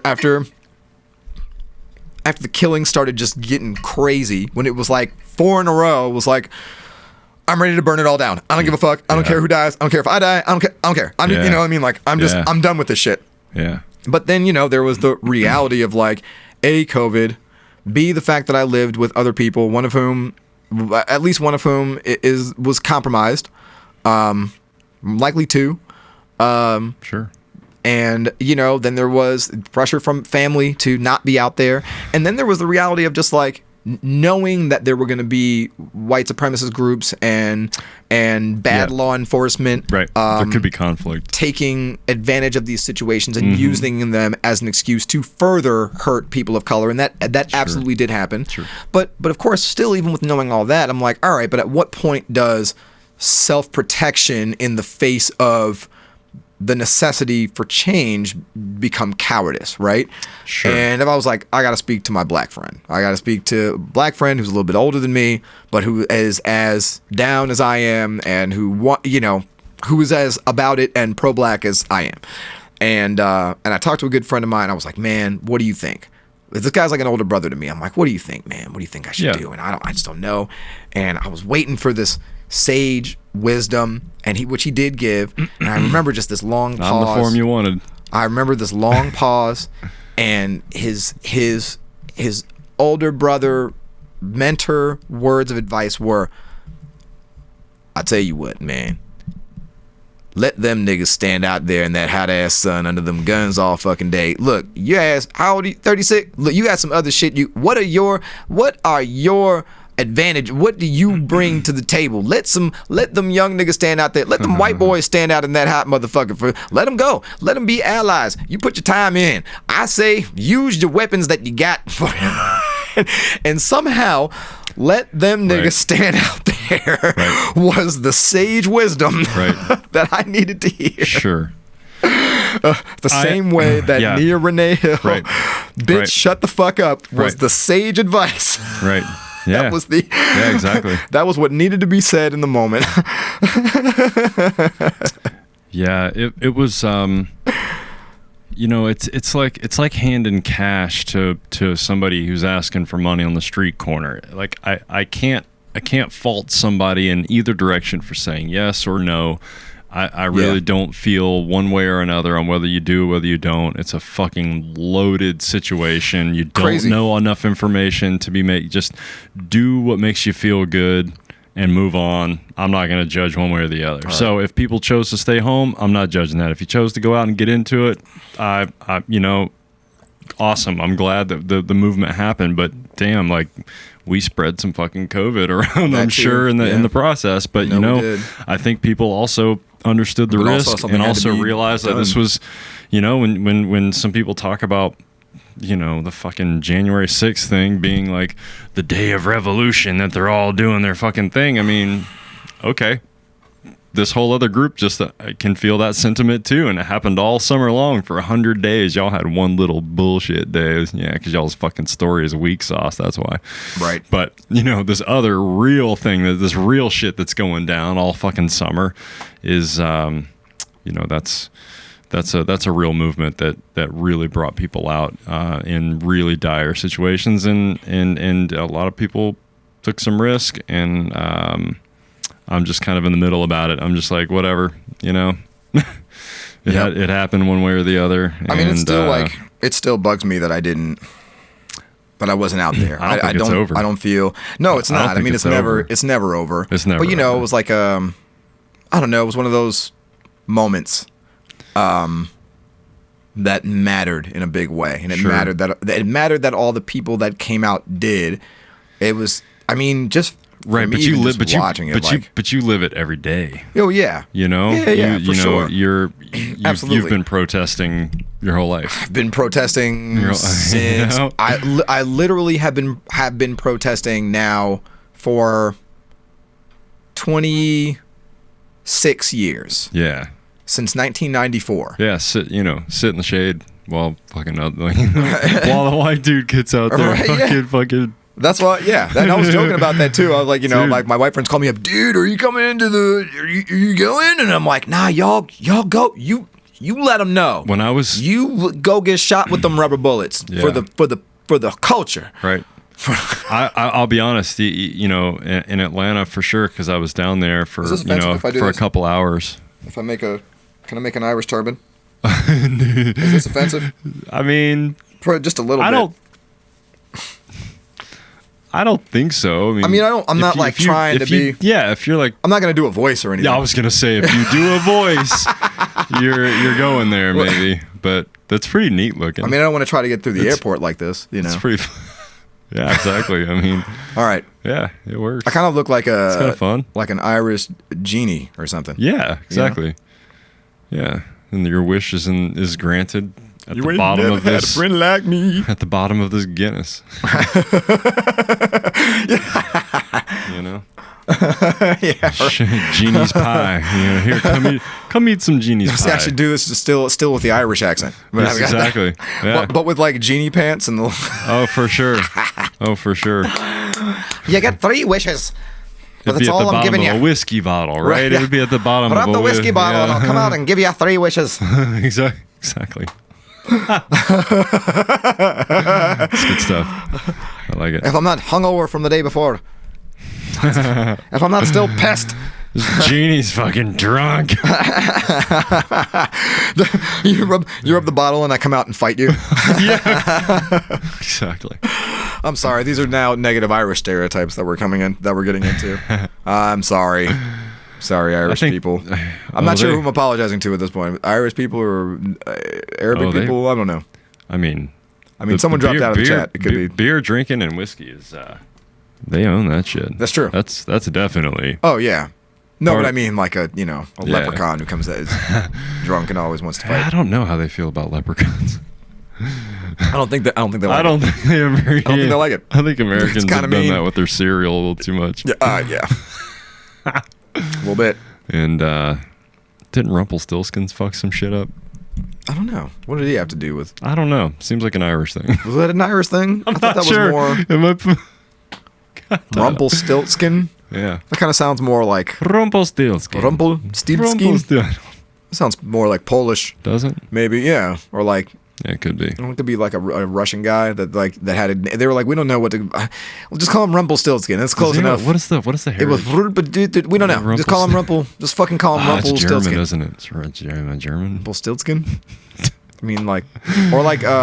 Moving on. Yeah. All right. What else we got? What else is going on? We got, they said that Russia, not China, this is the last thing we got, right? So Russia, not China, interfered in the election, according to some. That's all I wrote down on it, but there was some, a hint of study Iran or the FBI or something like that it was Russia. Mm-hmm. And, yep, we knew that. And now, Biden says, Putin's gonna pay a price. You're gonna pay a price for interfering in the 2020 elections, Jack. You're going to pay a price. And Putin's going, yes, I pay price. I prepaid price. You said price 2018. I pay. We do interfere 2020. I pay the price. Every month I pay price. I am subscriber. I am member. I have interfere membership. Twitch Prime. Yes, Twitch Prime. Yes. Putin has Twitch Prime to US. I have Amazon Politics. Amazon Politics Prime. I get to choose. I choose the show. Yeah. It's my show. 2-day politics. I pay every month. 2-day free bills. Why are you acting mad? I don't know why you say you're mad. You're not mad. I pay you. Yeah. You're gonna pay the price, Jack. But we're saying it out loud now because other people found the receipt. Come on, man. Come on. You donkey faced pony soldier. Let's see. Whatever the fuck that is.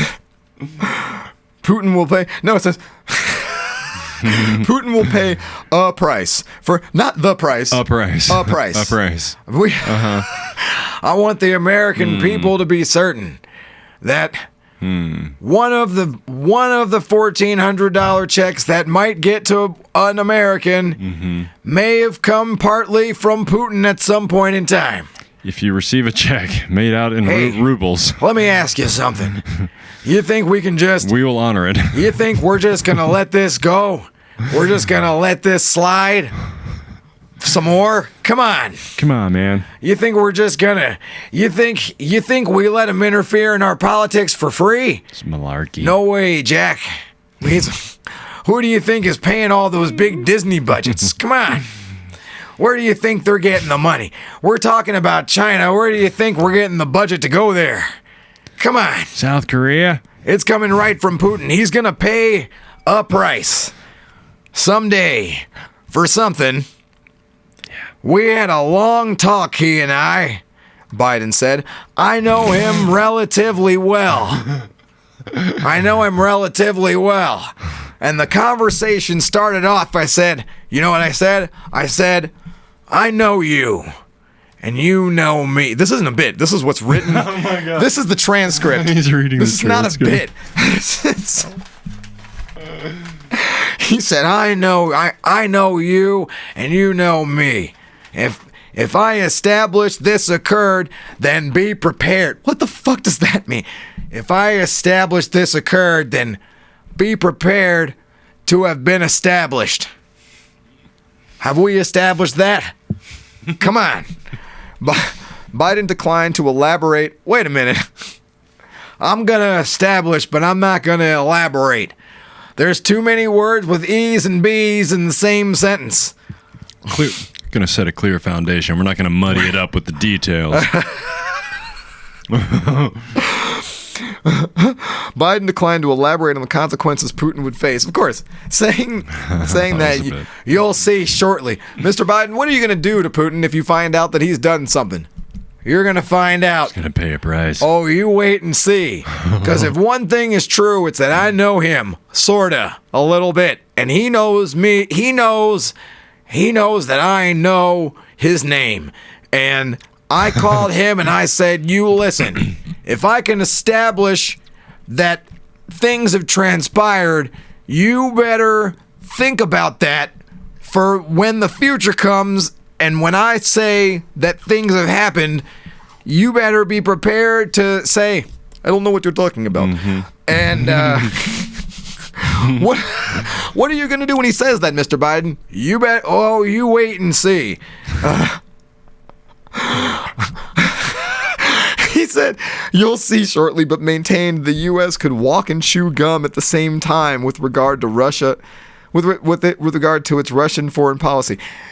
What a dumb comment. I've heard that a number. That's a political statement. Here's what that means. Here's what that means. Walk and chew gum. Now look, we can be tough on Russia and keep on taking their money and sucking their cocks. That's okay? Right. Yep. We can give them a handy underneath the table while we still wag a finger at them over the table. Totally. We can play Sounds footsie with them.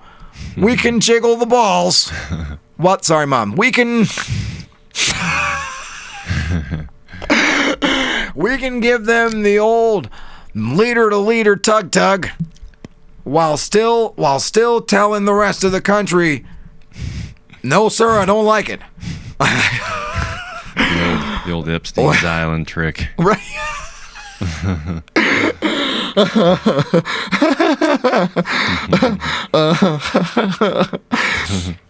There are places where it's in our mutual interest to work together. See, there it is, Biden said, pointing specifically to the two governments' extension of the new START nuclear non-proliferation treaty. I can read. Can has reading.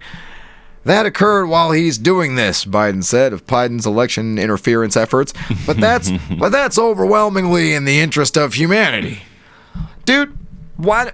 Lock this fucking dude in a cell. Like, what? You know what I mean?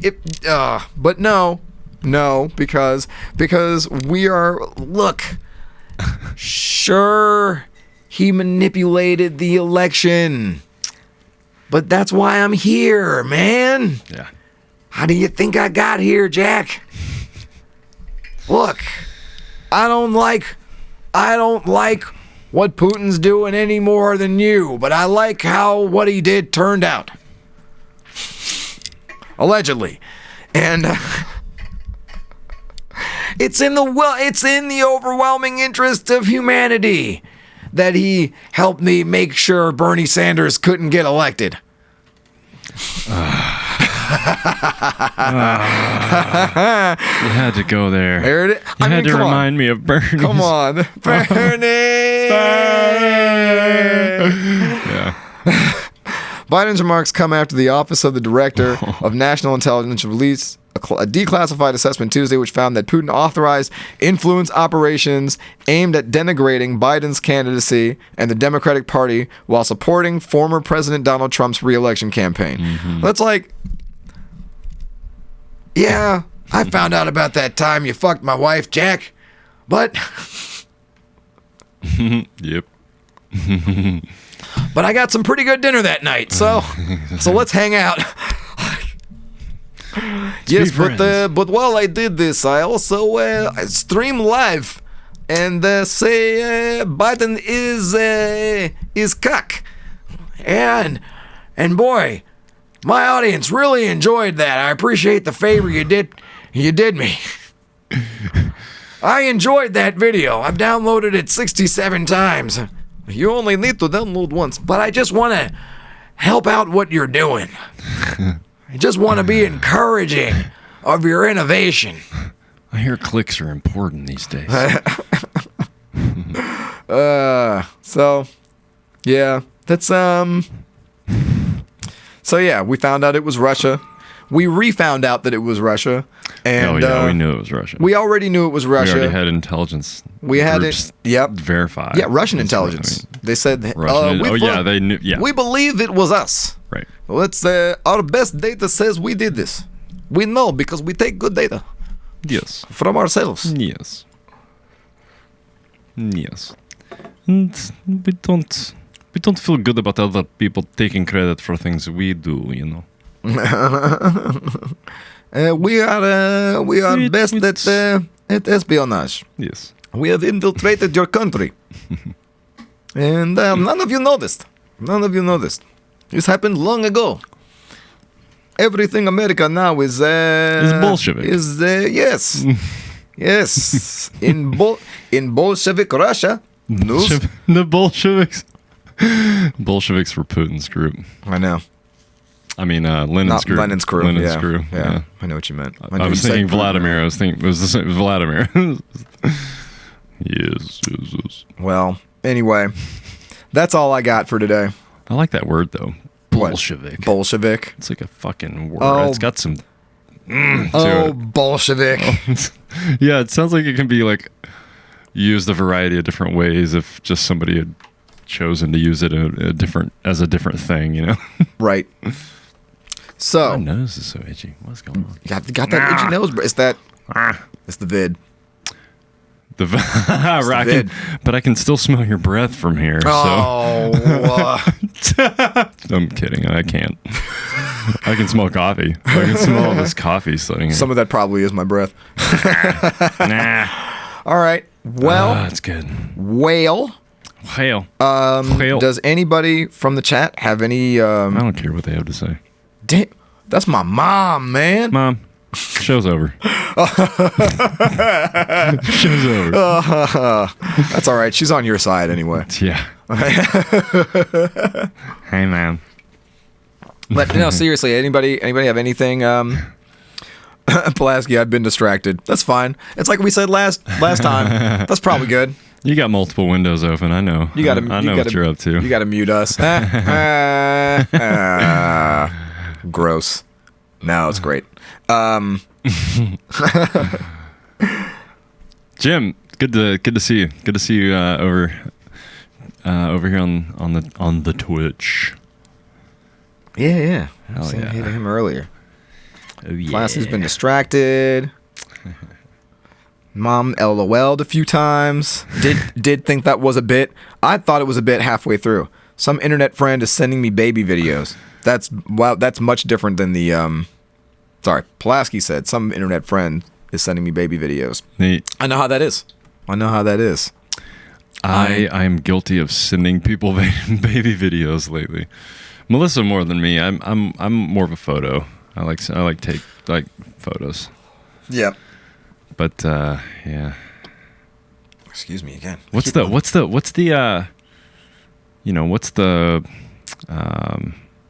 etiquette on bombarding people with like your baby photos? Don't. They don't give a fuck about your baby. No one gives a fuck. Nobody gives a fuck about your stupid, ugly baby. Like, I give a fuck. I give a fuck because we're like family close. Yeah. And I care about your family. But and like, you're like seeing the little progress and Yeah. things mean more. Yeah, All right. yeah. I'm like, oh my God, this is all amazing. Like I have a bunch of pictures with your kid. I haven't sent them to anybody. I should send them to mom. Send them to me. I'm Send making them to Mom. compilation of like all of her stuff. Yeah. All right. I'll take them. I will do that. Dude, I got this cool photo of your baby. Sweet. Hell yeah. Mom says, good show. Pulaski says, I don't know. Now I enjoy them. Yeah. Okay. I mean, I'm being silly. No, I think, no, man, actually there's a comic buddy of mine, that every once in a while when I ask, or sometimes when it's funny, Joe Smith, what up, Joe? Will send me baby stuff of his little girl, and Cool. it's hilarious. And Nice. it's awesome. Nice. And it's as you get older, the Yeah. family stuff is more entertaining. Yeah, I think so. Yeah. Yeah. Isn't that funny how it's like in your 20s you're like, hang out with a baby? Why would I do that, right? And then Lame. and I was thinking that the other day, hanging out with your kid, and I'm just like, dude, honestly, a baby is kind of the best hang ever.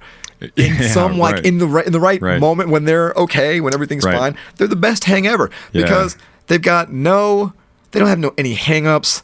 They don't have any weird beliefs. No expectations. No expectations. No judgments, really. Everything's brand new. In the moment. Everything you do is great. Yep. They're just like, you're the best. They're like, Yep. you're the most hilarious. They like all your jokes. Yep. For sure. They're not, For sure. they're not going to tell any of your secrets Yep. yet. That's later. Yeah, truly. Well, I got a serious camera error. Well, Mine just aired too. Mine storage full. well, Speaking of baby videos, in that I gotta case- delete some. It's all baby videos. in that case, I guess that's time. Look, guys, this has been awesome. Thank you guys for hanging with us. Yeah. Thank you guys for sticking with us. This was a lot of fun. Last comment. The mom says the whole obsession with your kids is what ultimately cost you your single friends. It's the best. Go with it and enjoy. Yeah, exactly. Good riddance. No. Megan says, good show. Catch you next time. Thank you. I'll see you, Megan. Thanks, Mom, guys. I'll talk to you soon, of course. And this has been the My Friends and Family Talk to Me in Front of You show. Yes. Hell yeah. Hell yeah. And also some of Jason's friends. And yeah. we're just gonna have a show where it's just us and our families. We're just gonna do family therapy on the show. We're just gonna we're just gonna work out trauma with our parents. We're just gonna have all our parents on. We'll bring Teeps in. We'll bring Teeps in. Yeah, we'll bring in just a little baby centric. We'll just roast the baby. Why don't we just roast the baby? Oh, that's how you get defects. Nah, man. Nah, we can make fun of my baby. That's cool. Oh my god! Wouldn't it be a lot of fun if I could make fun of a baby? Wouldn't that be the most? Could you imagine that? Like Hey, how they baby. do like the Comedy Central roast, where it's like the roast of David Hasselhoff, but it's just like some baby. Yeah, It's just like- exactly. We set and the like- baby up, and it's like a little chair, and then we have a place. It's like the podium. You have like Nikki Glazer doing like Oh yes. Oh yeah. Gotta have Nikki. A bunch man. of just comments that are that don't Not know the at all, baby like- at all, and there's like yeah, and they're still like joking about the baby as if it's like A friend. some like awful Yeah. adult. You know what I mean? It's like just interchangeable. Like it could be like Rob Lowe or Bruce Willis, but instead it's like just this baby. And yes, yeah, my own baby. oh my god. Let's do it. Let's roast my baby. Let's roast my baby live on the internet. Oh man. That'd be too much fun. That would be fun, and also like man, dude, we're really gonna need the apology counter after that. I think I might put it up for this episode, honestly. Yeah, right. You're like, well, this is number 2. Right. We should have a ticker for like things we like every time we think we probably should apologize for something. It's like a ticker. It's just like yeah, right. ding. Apology counter. Yeah, It's just like a little like we should have one for each of us. Just be the for sure. for sure. And the total tally. Damn, like I can set that up. Jason's kind of conservative today. He's only got sticker's only up to 4. Apologies. I mean, whenever there's one, whenever I actually say it, you can be sure, like, oh yeah, he messed up. Yeah, he needed to say something about that. That's a lot of Hail Marys. All right. We didn't review this coffee or talk about. I guess it was. You reviewed the bag. The front of it, I didn't get. Well, yeah, we talked about the flavor. Yeah, I guess we did. How it's a bunch of different. Yeah. It's been nice. It is like. It's not super exciting, but it's all right. Yeah. It's got a full kind of creaminess to it. Okay. Yeah. I get the. I do get the kind of creamy, nutty chocolatiness that they kind of are feeling like it's going towards, in contrast to that last one, which had more of that fruity berry flavor. There's the raspberries and the milk chocolate. I felt like the other one did the milk chocolatey kind of flavor. This one didn't say that though. It was like more like just nutty, creamy, sweet. Right. But I'm getting less of the sweet and less of the sweet and less of the nutty and more of just the creamy. Yeah. The last one was more creamy and more like chocolatey, or more nutty and more chocolatey. Got it. So neat. Yeah. I should pull out. We can always pull it up on here too. One of those flavor palette wheels. Yep. And then you can, if you're detecting certain flavors, you can kind of walk it in, and it'll tell you some other things that correlate with that kind of flavor. Totally. Neat, like acidity or maybe what type of plant it comes from. Or all that extra stuff. Yeah. We should do that. Extra. But so you couldn't do that with this because they're like, who knows? They're like, hey, it's there's a lot of coffee in here, and yeah, who knows what it is? Who knows? Yeah. So, well, all right. Anyway, thank you all again. Yes. Thank you for trying the light roast. Thanks for hanging out with us. If you are watching on Twitch, we're going to hang out for a little while longer, as we always do. If you're watching on YouTube, please make sure to like and subscribe. You can also follow us here. Wherever that came out. Yeah. Down there. Yeah. Somewhere. You see it. It's there. There might even be a donate button down below, Well, the donate button is in Twitch, but I'm saying for people who are on YouTube, but come to Twitch and find that donate button if you are so inclined, and definitely like and subscribe. That helps us out. We want to make a splash on YouTube and hopefully be able to monetize one day. Would be cool. And follow us on twitch.tv/thelightroast. Also, you can hang out with us and you can be part of the chat. You can participate in the show, and then you can talk to us afterward. Yeah. That's all I got. Happy St. Paddy's Day for those of you who celebrate. And yeah, love it. Let's play the music. We should play the music.